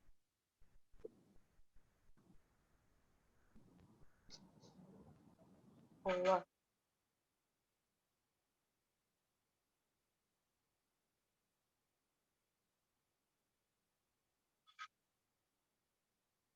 Se alguém tiver pergunta, ficou por aí, quiser mandando no chat, a gente pode ir respondendo também, né? Só para vocês saberem.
Só enquanto estamos no intervalinho, eu vi uma pergunta aqui do Felipe, vou responder. Ele perguntou quais são as vantagens da captação de recursos entre uma ONG e um negócio social. Então, Felipe, a ideia é que, né, tem dois formatos aí um pouquinho diferentes de gestão mesmo entre o que é uma ONG e um negócio social. A gente vai falar um pouquinho mais sobre isso também nas próximas semanas, mas o negócio social é um negócio que o objetivo final dele impacta positivamente a sociedade, mas ao longo disso ele gera lucro para ele mesmo, enquanto a ONG ela não tem lucro. Então as duas têm o objetivo de causar um impacto positivo, mas na ONG ela sobrevive de doações, de editais, etc. E um negócio social, ele tem um produto que ele vende, mesmo que a baixíssimo custo. Então um exemplo disso tem um programa que chama English for You Too, que foi o Gustavo Fuca, se não me engano, achei esse sobrenome dele, que criou.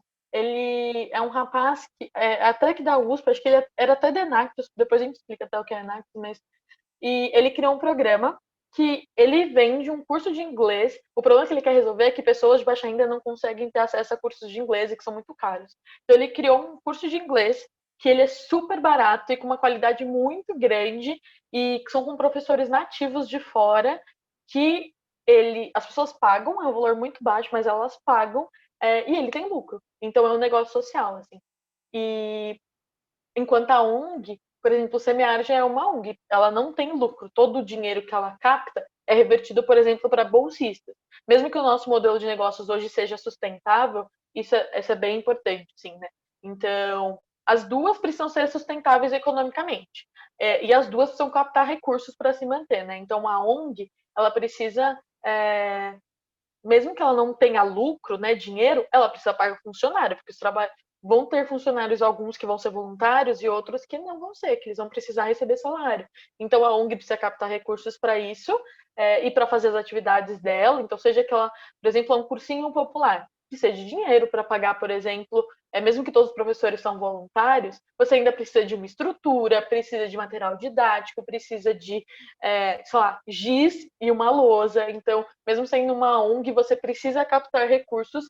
E o que a gente estava tentando propor, né, quando a gente conversou um pouquinho sobre captação, é que se, por exemplo, uma ONG, um cursinho, como a gente comentou, não capta dinheiro, vamos supor que todo mundo pare de doar giz para essa ONG. Ela não vai conseguir mais dar aula. Por mais que ela não tenha lucro e nem salários, todas as instituições precisam de algum nível de dinheiro para funcionar, né? Então, mesmo uma ONG precisa ter uma maneira sustentável. Então, se ela vai funcionar, em último caso, com editais de doações, ela precisa, então, criar um processo que seja extremamente vantajoso para os parceiros de doações, que eles nunca vão parar de doar. O Semear fez um pouco isso, é uma ONG, mas a gente criou um modelo de negócios que é extremamente atrativo, que as pessoas sempre vão doar, porque elas não querem perder as pessoas que estão dentro do Semear. Então a gente entrega muito valor, que não é em dinheiro, mas é em outros tipos de valores, que vale a pena essa doação. Então acho que é isso um pouco da diferença, assim, né? Então a ONG, mesmo que ela não venda produtos, ela precisa vender valor para seus doadores, assim, para garantir que sempre vai ter alguém que vai querer muito doar e que você tenha aí um caixa que vai conseguir se manter por vários anos, sei lá, numa crise, etc. O Jonas perguntou se as ONGs não podem vender produtos nem serviços, mesmo o dinheiro seja destinado a manter as atividades da própria ONG. Pode sim, Jonas.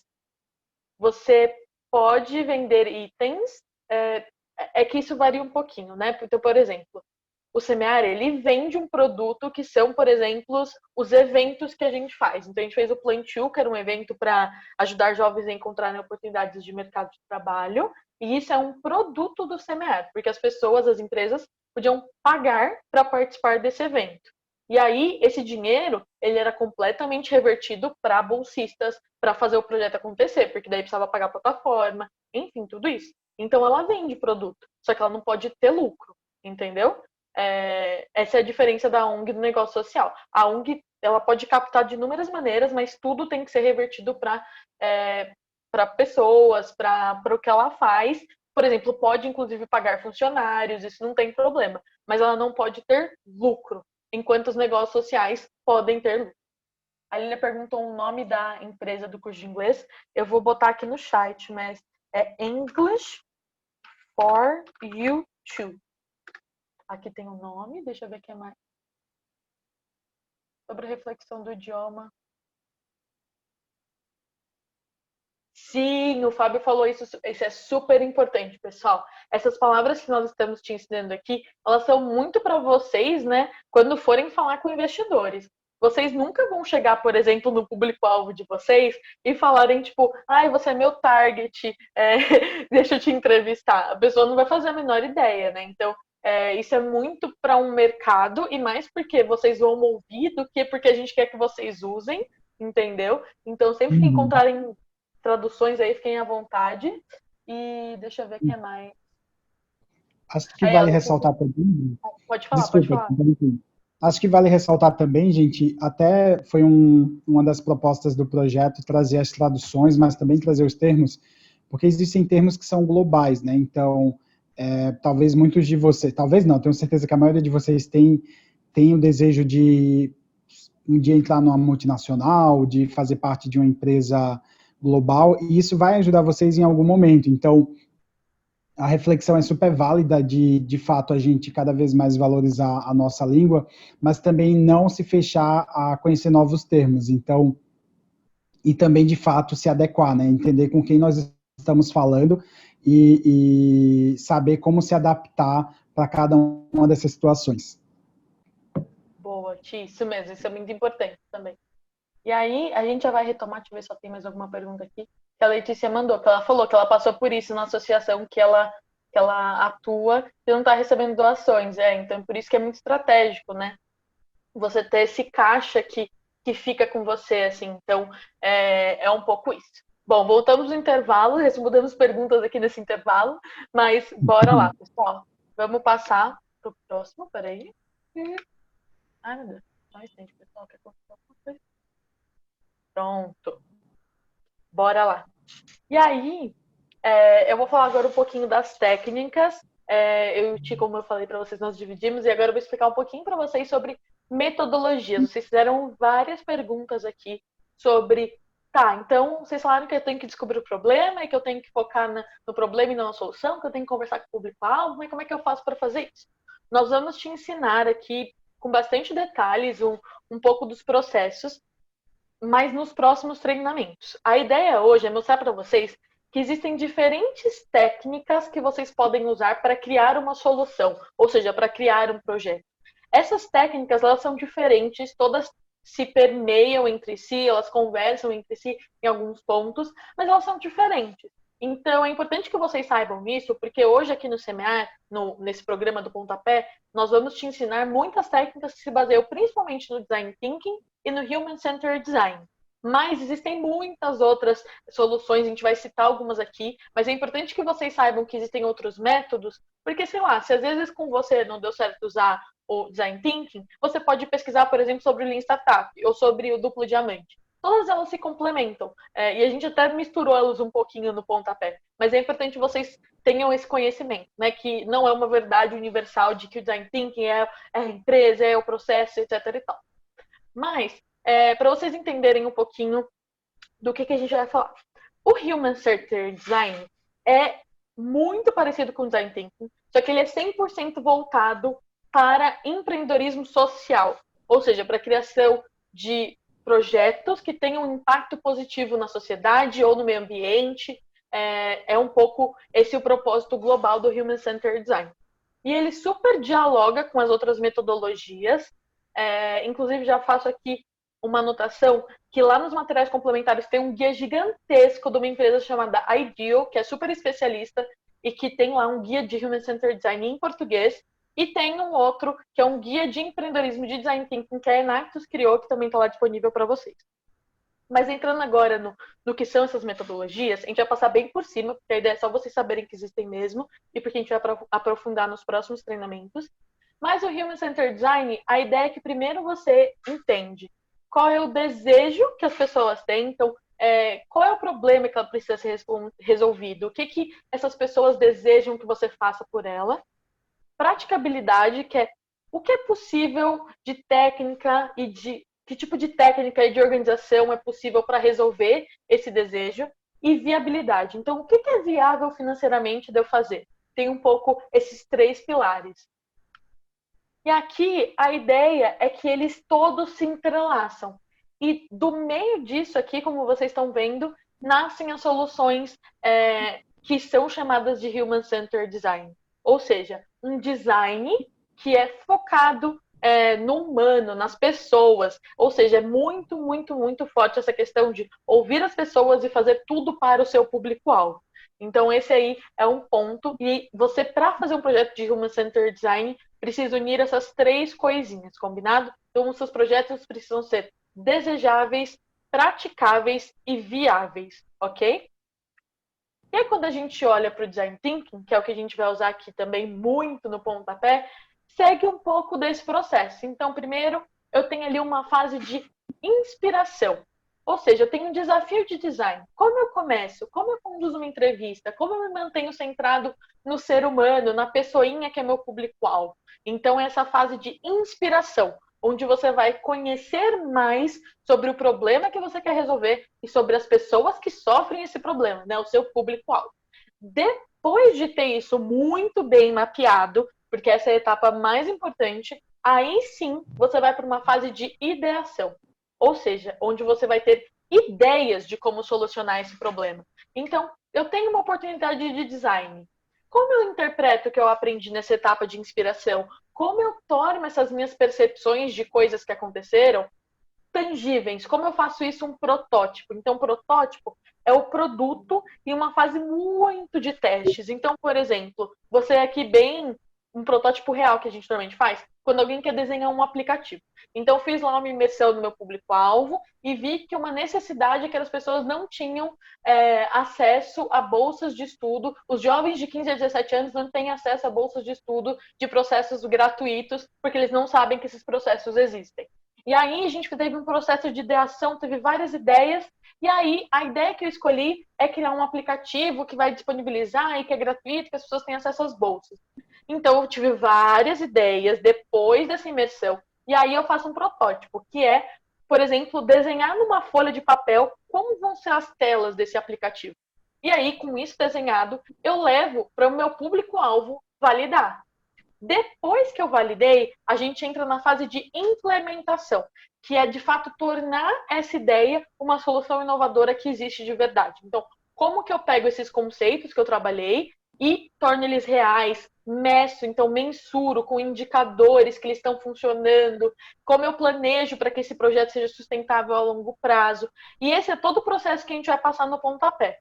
Mas para isso acontecer, vocês precisam muito, muito, muito começar pelo problema e não pela solução. Porque se a gente já tem uma solução e a gente quer levá-la para o público-alvo resolver, validar, por exemplo, eu quero criar um aplicativo. Daí as pessoas falam assim, eu não quero um aplicativo. Você acabou o seu projeto.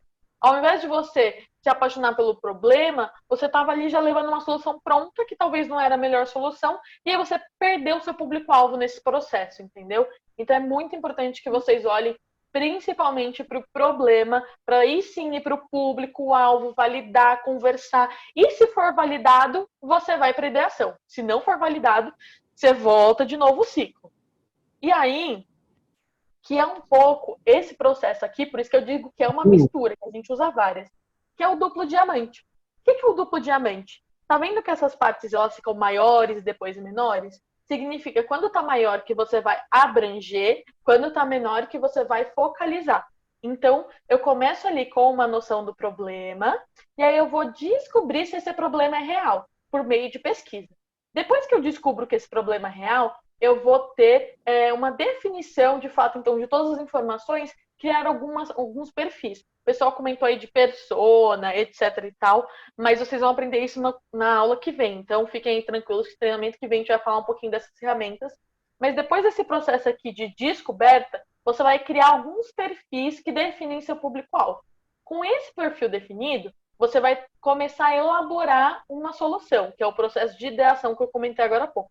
Depois de idear, que é um processo amplo, que você vai ter várias ideias, Aí sim você vai testar essas ideias para ver qual delas é a melhor para você prototipar. E aí, tá vendo que esse diamante ele vai e volta, ele vai e volta?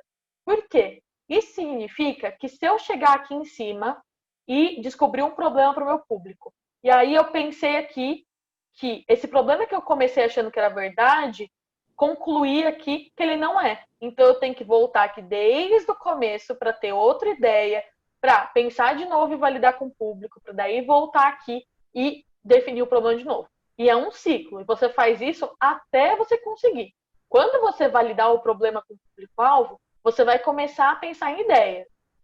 E aí, você vai pensar em várias e vai pensar em uma que você quer validar com o seu público de novo. Ou seja, depois que você de fato descobrir que a melhor ideia que você acha é um aplicativo, você vai voltar aqui no meio para conversar com essa pessoa para ver, olha, eu tive essa ideia aqui do aplicativo. É realmente isso que você quer? E ela vai falar sim ou não. Se ela falar sim, você segue para a etapa de implementação. Se ela falar não, você volta para o processo de ideação, para pensar em novas soluções de novo que podem ajudar, entendeu?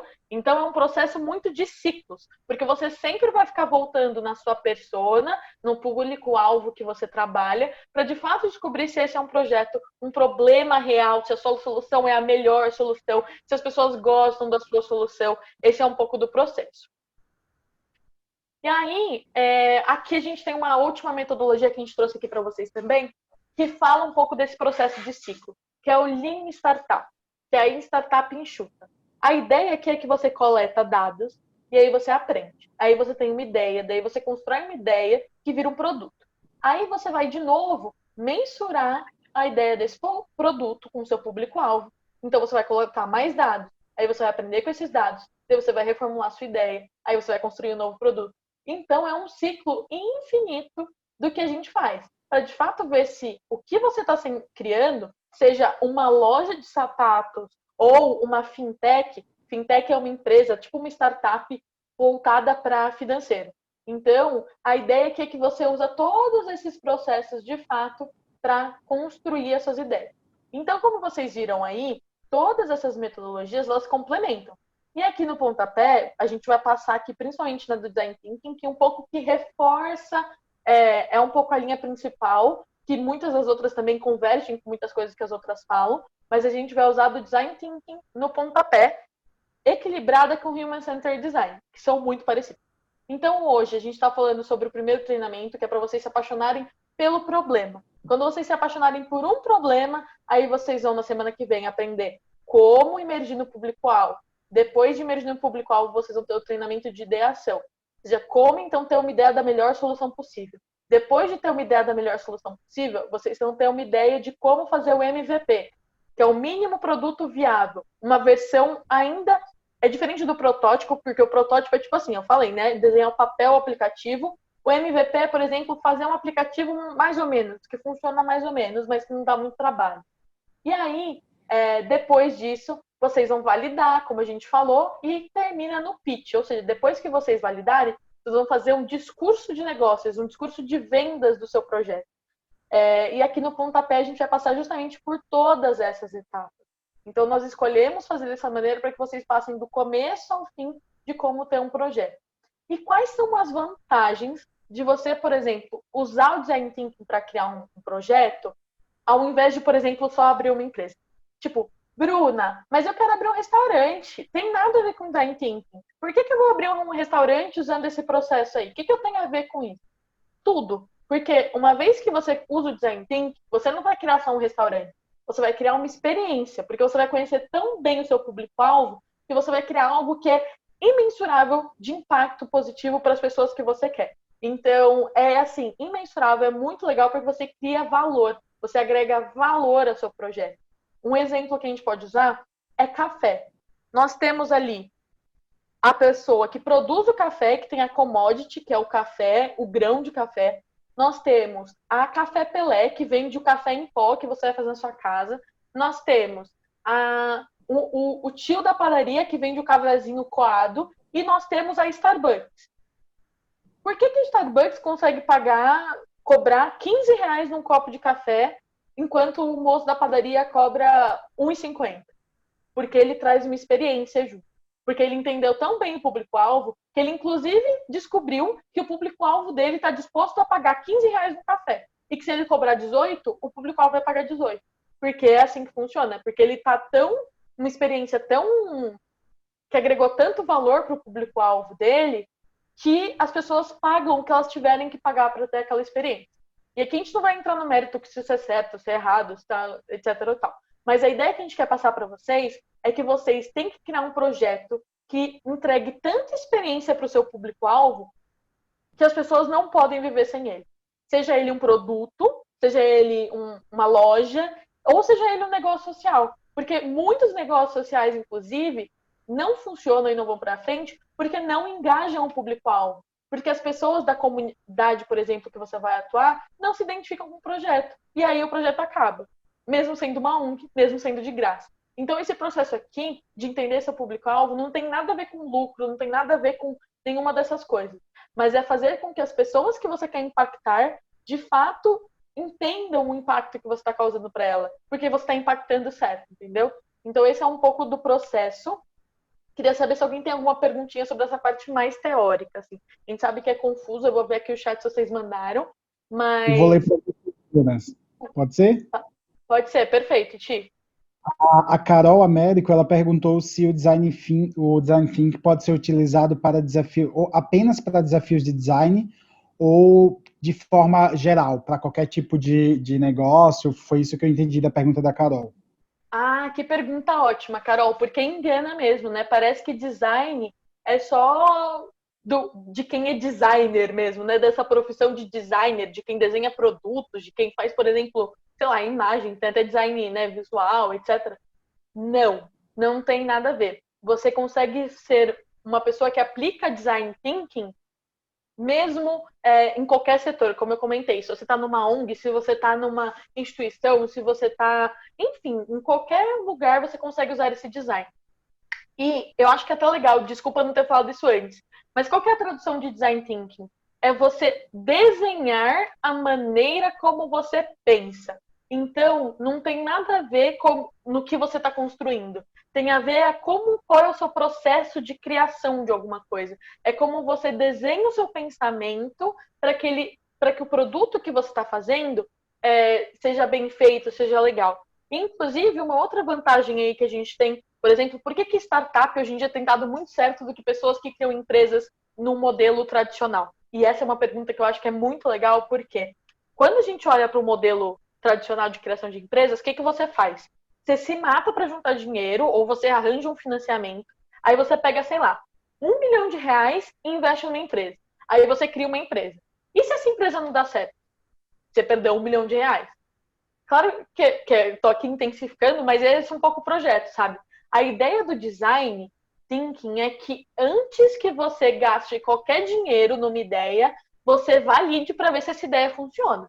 Então você vai investindo aos pouquinhos. Putz, conversei aqui com o meu público-alvo e vi que sim, as pessoas sentem necessidade de ter acesso a cursos. Então validei essa primeira parte. Putz, estou pensando em desenvolver um aplicativo. Em vez de eu já criar o aplicativo direto, não, eu volto e pergunto. Mas, João, você aqui que eu conversei antes, o que você acha de um aplicativo? Ele vai falar, não, eu odeio, nunca vou usar um aplicativo. Daí você conversou com 50 pessoas, todas elas falaram que odeiam um aplicativo. Você não gastou R$ 1 para fazer isso, entendeu? Você, antes de gastar dinheiro com a sua solução, você foi lá e descobriu. E aí você não perdeu dinheiro, e aí você pode, de novo, ter outro processo de ideação. A gente chama isso de ciclos, né? Então, ter outro ciclo de ideação para conseguir pensar numa outra ideia. E, de novo, antes de gastar R$ 1 para fazer ela virar realidade, você vai lá com aquele prototipinho de papel e leva lá para o João validar de novo. João, eu tive essa outra ideia aqui, o que você acha agora? Então, você vai fazendo esse ciclo até ser validado. Então, esse é um processo muito, muito, muito importante que te ajuda muito a fazer isso, assim, de fato, antes de não gastar dinheiro. E aí eu falei de aplicativo aqui, mas isso dá para fazer com qualquer ONG, tá? Qualquer questão. Então, por exemplo, se eu quero criar uma cadeira, eu vou fazer uma cadeira que seja feita de material que eu achei, sei lá, reciclável, que eu peguei numa doação, que eu não gastei R$ 1. Faço um modelinho na cadeira e falo, ó, Joãozinho, tô tentando fazer essa cadeira aqui. O que você acha que falta dessa cadeira? Falta um... Ele vai falar, putz, falta um braço. Daí você volta lá e bota um braço. Daí leva de novo. João, e agora que tem o braço? O que você acha dessa cadeira? E você vai fazendo isso para sempre até você conseguir validar essa ideia, e aí você passa para a última etapa, desculpa, que é de fato tornar isso realidade. Tipo, pegar essa cadeira e aí sim fazer uma primeira versão dela mais bonitinha, que é o MVP. Então, acho que esse é um ponto. Temos mais perguntas, Ti? Não temos, Bru. Boa. É isso. Então, acho que é esse um pouco o processo do design thinking, ou seja, você aplicar para qualquer coisa. E, gente, eu acho que vale só reforçar, a gente passou super por cima, mas vocês vão ter isso mais no detalhe e vocês vão ver o quanto essas ferramentas vão conseguir ajudar vocês, até porque talvez alguns estejam pensando, eu tive uma ideia de e vai ter que desenvolver um software, um aplicativo, etc. E vocês, para quem ainda não conhece a metodologia, vocês vão entender que é justamente a ideia de produto mínimo viável que facilita com que você não precise criar um software, você consegue fazer outras adaptações para entender como você pode testar a sua ideia sem necessariamente ela estar 100% pronta. Então, fiquem tranquilos. Boa. E, pessoal, eu sei que a gente está pertinho do horário final, mas como a gente atrasou um pouquinho para começar por conta da internet, a gente vai estender um pouquinho, mas não muito, a gente já está no final, tá? Então fiquem tranquilos aí, que daqui a pouco a gente já vai finalizar. E fiquem porque eu vou explicar qual é o case que vocês vão ter que fazer essa semana, o checkpoint da semana. Boa. E aí, queria explicar bem brevemente uma última metodologia que a gente também acha legal, que é esse livro do Anthony Woolvick, que é Job to be Done, ou seja, um trabalho que precisa ser feito.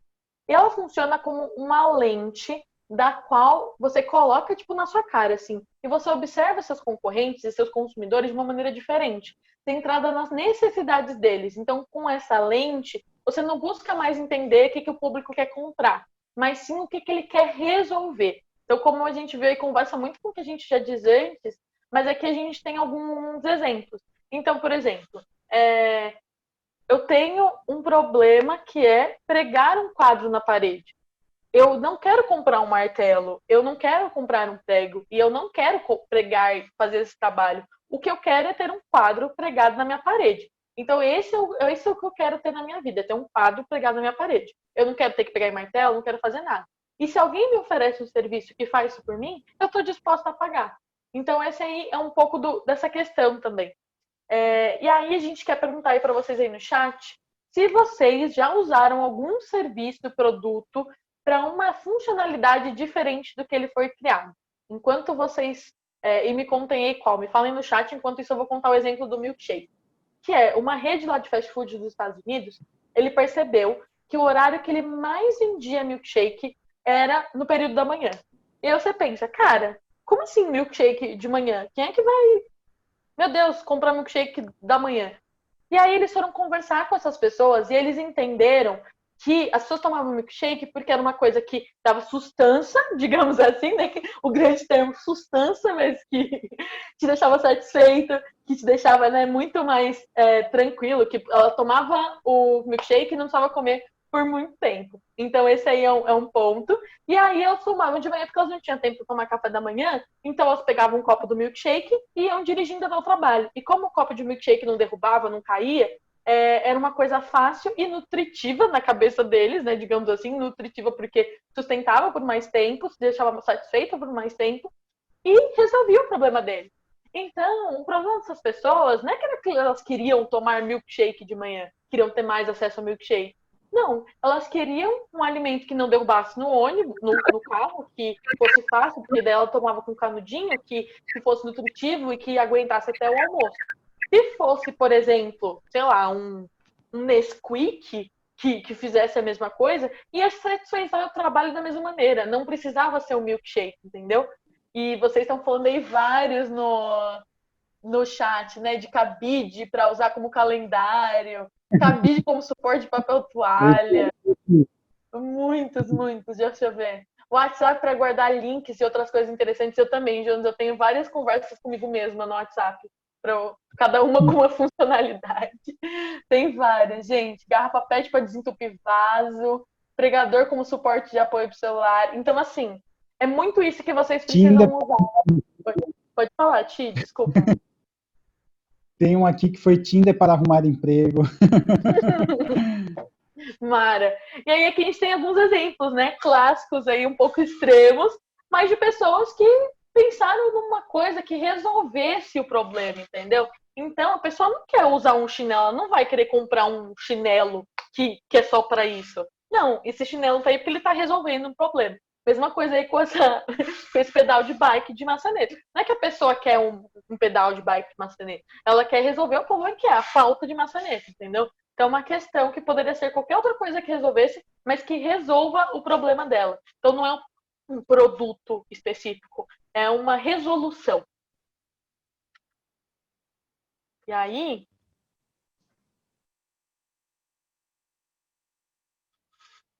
Ti, você vai falar agora? Desculpa. Oi, Bru. Bom, pessoal, e aí retomando, obrigado, Bru, pelas metodologias. A Bru manja muito, então mandou muito bem. E eu tô rindo ainda da genialidade do pessoal aqui com as gambiarras, mas é isso, gente, o importante é que funciona. Então, desde que funcione, está super correto de usar. Falando de inovação, gente, eu sei que a gente está passando um pouco do horário, mas acho que vale reforçar esse tripé de inovação, né?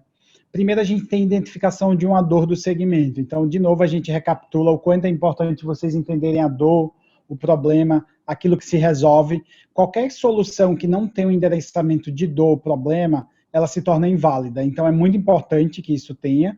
A construção de uma solução que resolva é essencial, então não adianta apenas focar no problema, é preciso achar uma solução. E o terceiro pilar é impactar positivamente esse usuário através da experiência. Então, é por isso que a metodologia de Job to be Done é super importante, não é? Ou então traduzindo trabalho a ser feito, tarefa a ser feita, é super importante porque é através dela que vocês conseguem trazer uma ótica para esse consumidor, para esse público-alvo. Então, esse tripé é necessário, se puderem imprimir algo, imprimam isso, ou tire foto, tirem print dessa tela, porque isso é o que precisa guiar vocês quando estiverem nesse processo de ideação, de tentar trazer algo novo no processo, tá bom? Bru, pode passar, tá? E aí a dúvida que pode ficar é como a gente consegue inovar, Tiago? Existem diversas formas de inovar. Então, por exemplo, aqui a gente tem uma inovação de uso de espaço.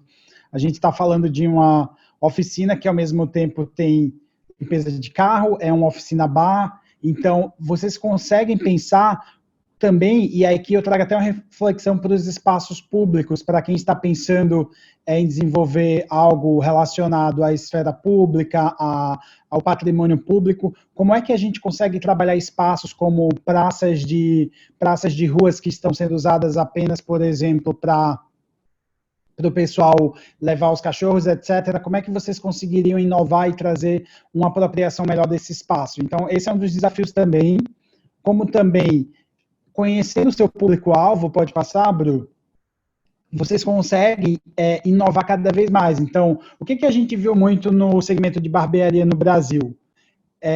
No segmento de barbearia brasileira, a gente, se vocês lembrarem, principalmente os consumidores que frequentam, né? Eu sou um frequentador assíduo de barbearia, e eu lembro que antes a experiência de ir até um barbeiro era sentar na cadeira e simplesmente cortar o cabelo e ir embora.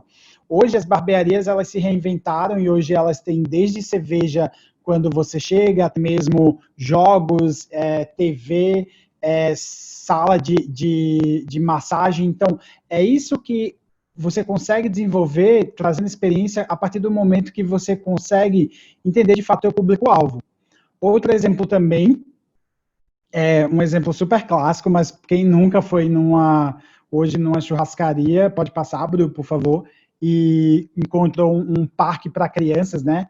Então, isso é super comum, tem feito cada vez mais diferença. E aí, também, um ótimo exemplo da Centauro quando eles colocaram, por exemplo, em uma de suas lojas, uma esteira para que o público pudesse testar o tênis de corrida. Isso é super legal, porque é uma coisa muito comum você fazer a compra de um tênis, principalmente para esportes, e depois não se adaptar. Então, essa é uma forma super simples de inovar, não tem nada de de high-tech, digamos assim, mas ao mesmo tempo que é simples, é super inovadora e ao mesmo tempo também é super útil. E uma forma muito bacana, Eu só queria... fazendo um... Oi, Ai, desculpa, pode desculpa. falar, Bruno. Eu queria falar um adendo dessa parte da Centauro, porque quando vocês pensam em Centauro a princípio, pô, é uma empresa que vende tênis e que estava perdendo mercado para o mundo online. E é uma loja de varejo, que em geral é super tradicional, é uma loja que aconteceu lá nos anos 80, que surgiu no Brasil, e agora, em 2018, ela foi se reinventar.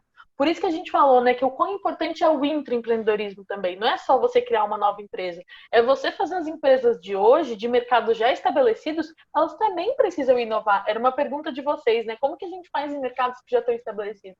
Pô, se essa empresa não tivesse tido essa sacada, tava para fechar as lojas, entendeu? E aí, se chegasse um de vocês com essa ideia e tomasse o lugar, eles iam perder rapidinho, porque é isso, entendeu? Não existe mais mercado tão consolidado que, se não está entregando para o cliente vai na opção que entrega mais experiência e mais oportunidade e preço também, mas assim, não é mais o principal só o preço. Não é só preço barato, é experiência, assim. Então, mesmo no mercado super consolidado, galera mudou o modo como é uma loja de shopping. Então, não é só ir numa loja de shopping, putz, comprar um tênis.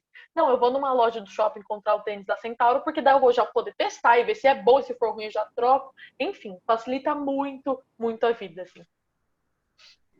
Muito bom, Bru. E aí, um outro ótimo exemplo é que não necessariamente a inovação ela precisa estar relacionada ao produto que de fato você vai vender.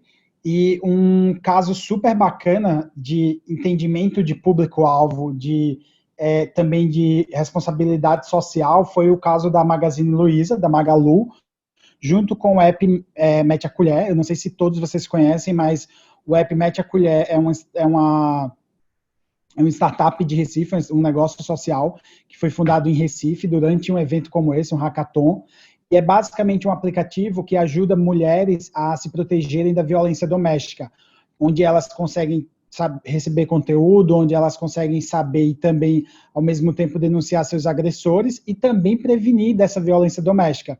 O que a Magazine Luiza fez? Eles acabaram fazendo um botão dentro do aplicativo da Magalu, para também ajudar essas mulheres que muitas vezes têm o seu smartphone de posse do seu agressor. Então, eles fizeram um botão dentro do aplicativo Magalu para as mulheres denunciarem e pedirem ajuda, e pedirem socorro. Então, isso aqui é um ótimo exemplo de serviço prestado, de entendimento de público-alvo, porque a Magalu entendeu também que essa podia ser uma necessidade do seu público-alvo, e que está prestando um serviço maravilhoso para a sociedade. Então, tentem pensar também fora da caixa, como é que vocês conseguem ter iniciativas semelhantes a essas. Então, isso é muito bacana, tá? Além disso, outra iniciativa, o pessoal da Inactus que está aqui em peso, né? Acho que é super bacana, foi um projeto realizado pela Inactus da Federal de Sergipe, da Universidade Federal de Sergipe, onde o pessoal conseguiu fazer um novo sistema de irrigação com canudo de plástico e elástico, que fez com que o custo de irrigação saísse de R$ 200 para apenas R$ 4. Como eu disse, às vezes a inovação às vezes não, a inovação não necessariamente está associada a uma tecnologia cara ou algo que vai despender muito. E às vezes, com os recursos simples que vocês podem ter em mãos, vocês conseguem trazer redução de custos extraordinário como esse, que foi de 200 para R$ 4. Boa. E, pessoal, agora a gente vai ter um último momentinho, se alguém tiver alguma pergunta sobre esse último bloco, e aí a gente já vai explicar o case, então é a última chance aí para vocês fazerem perguntas para o Ti, e aí depois eu vou explicar qual é o case da semana, qual é a atividade da semana de vocês. Deixa eu ver se tem alguma pergunta no chat, eu não tinha visto nenhuma, mas vamos ver se surge alguma aqui. Senão a gente já apresenta e aí a gente já encerra. Então, podem ficar tranquilo que está acabando. Acho que não temos perguntas, tá todo mundo só comentando que legal. O Cione mandou uma pergunta. Vi essa semana uma ideia muito boa fora do Brasil e acho que faria muita diferença aqui. Pensar em algo para a nossa realidade, seguindo a mesma linha do que vi, seria uma cópia? Boa pergunta, Alcione. Desde que você não esteja falando de tecnologia e de produtos patenteados, não serem uma cópia, não tem problemas. Vocês. E aí eu acho que não vale nem falar a palavra copiar modelo de negócio, mas sim adaptar um modelo de negócio, porque para qualquer mercado você vai precisar de adaptação. Isso não é um problema. Você pode se inspirar em negócios de outros países ou de outras cidades e trazer para a realidade de vocês. Mas o desafio que a gente sempre fala é como isso vai se adaptar para o público de vocês. E aí é que parte, de fato, a inovação. Então, como isso pode ser trazido para o mercado brasileiro e compreendendo as necessidades do público do Brasil. Então, não seria uma cópia, desde que, de fato, a gente não esteja falando de nada que envolva processo autoral ou de patente, não seria uma cópia, mas o modelo de negócio em si, adaptar, não tem problemas. Isso não envolve, desde que não envolva, de fato, questões legais, tá? Sim, e isso é bem importante, porque é isso. Hoje no mundo é difícil você realmente ter criado uma coisa do zero. Tudo vem das coisas que você viu, que você viveu e que você observou no mundo, né? Tudo fruto das suas vivências. E vamos dar um exemplo aqui. Sei lá, se você for talvez pragmática, quem que surgiu primeiro? O iFood ou. Não, vou dar um exemplo, outro. China Inbox. China Inbox é um lugar de delivery que tem aqui em São Paulo, acho que tem até em outros estados, que vende comida chinesa em caixinha. E aí, yakisoba, etc e tal. E de onde viu essa ideia do fundador? Ele estava nos Estados Unidos e viu que lá todo mundo comia comida já chinesa e sei lá, e outras do gênero em caixinhas e pediu para ele delivery chegar em casa. E ele olhando para o Brasil falou, tipo, não tem nada disso, vou criar isso. E aí hoje é uma das maiores redes de fast food, de entrega, delivery que tem, assim. Então, é uma cópia? E não é, porque não é a mesma coisa, porque é outro cenário, é outro tipo de comida, daí mudou o tempero, daí mudou o modelo de negócios. Mas essa questão que te falou é muito importante, de patente, porque se for uma questão patenteada, sua ideia, você pode ser processado, assim, e muito, muito, muito, muito processado. Então, tem que dar uma olhadinha nas ideias, depende muito. Tecnologias em geral são bastante patenteadas, parte aí de ciências também muito, mas daí isso também varia muito, né? Inspirações você pode ter, mas daí copiar, daí tem que dar uma olhadinha, assim. E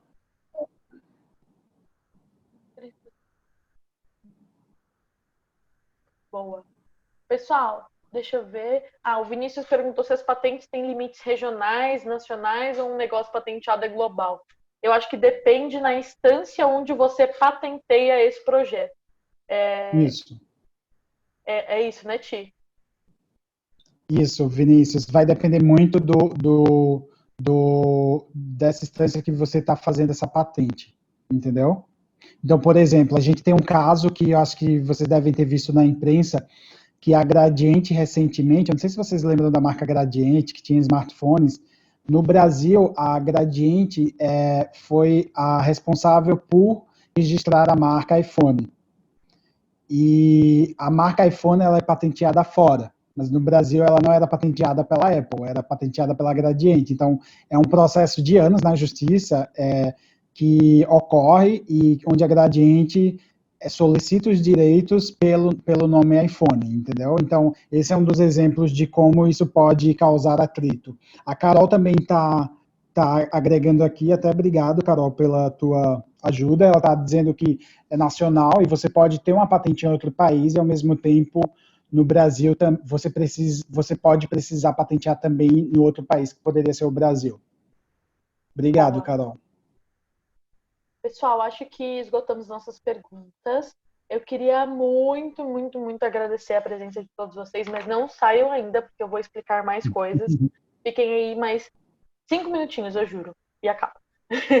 E eu queria muito agradecer o Thiago, gente, que veio aqui, se disponibilizou, fez essa apresentação incrível, estudou super sobre o tema para preparar para vocês e para mim foi maravilhoso. Espero que vocês também tenha sido muito, muito, muito legal. Então, Ti, de verdade, muito obrigada pela presença e por tudo que você fez aqui com a gente hoje. Eu que agradeço, Bru, se você até puder só deixar o último slide, não sei se você já saiu, desculpa, qualquer Boa, coisa, pode vou falar. mandar aqui no chat. Pessoal, se vocês quiserem bater um papo comigo, eu vou ter eu tô mentorando o grupo 159, eu não sei se tem alguém aqui desse grupo, mas basicamente esse é meu username das redes sociais, fiquem à vontade para me adicionar, LinkedIn, me chamar, eu estou à disposição para ajudar a gente, então fiquem à disposição, eu estou à disposição, foi um prazer, Bru, muito obrigado pelo convite, o Instituto CMA é uma coisa que está no meu coração, eu fiquei super feliz de participar, então, pessoal, estou desejando muito sucesso para vocês, tá? Contem comigo.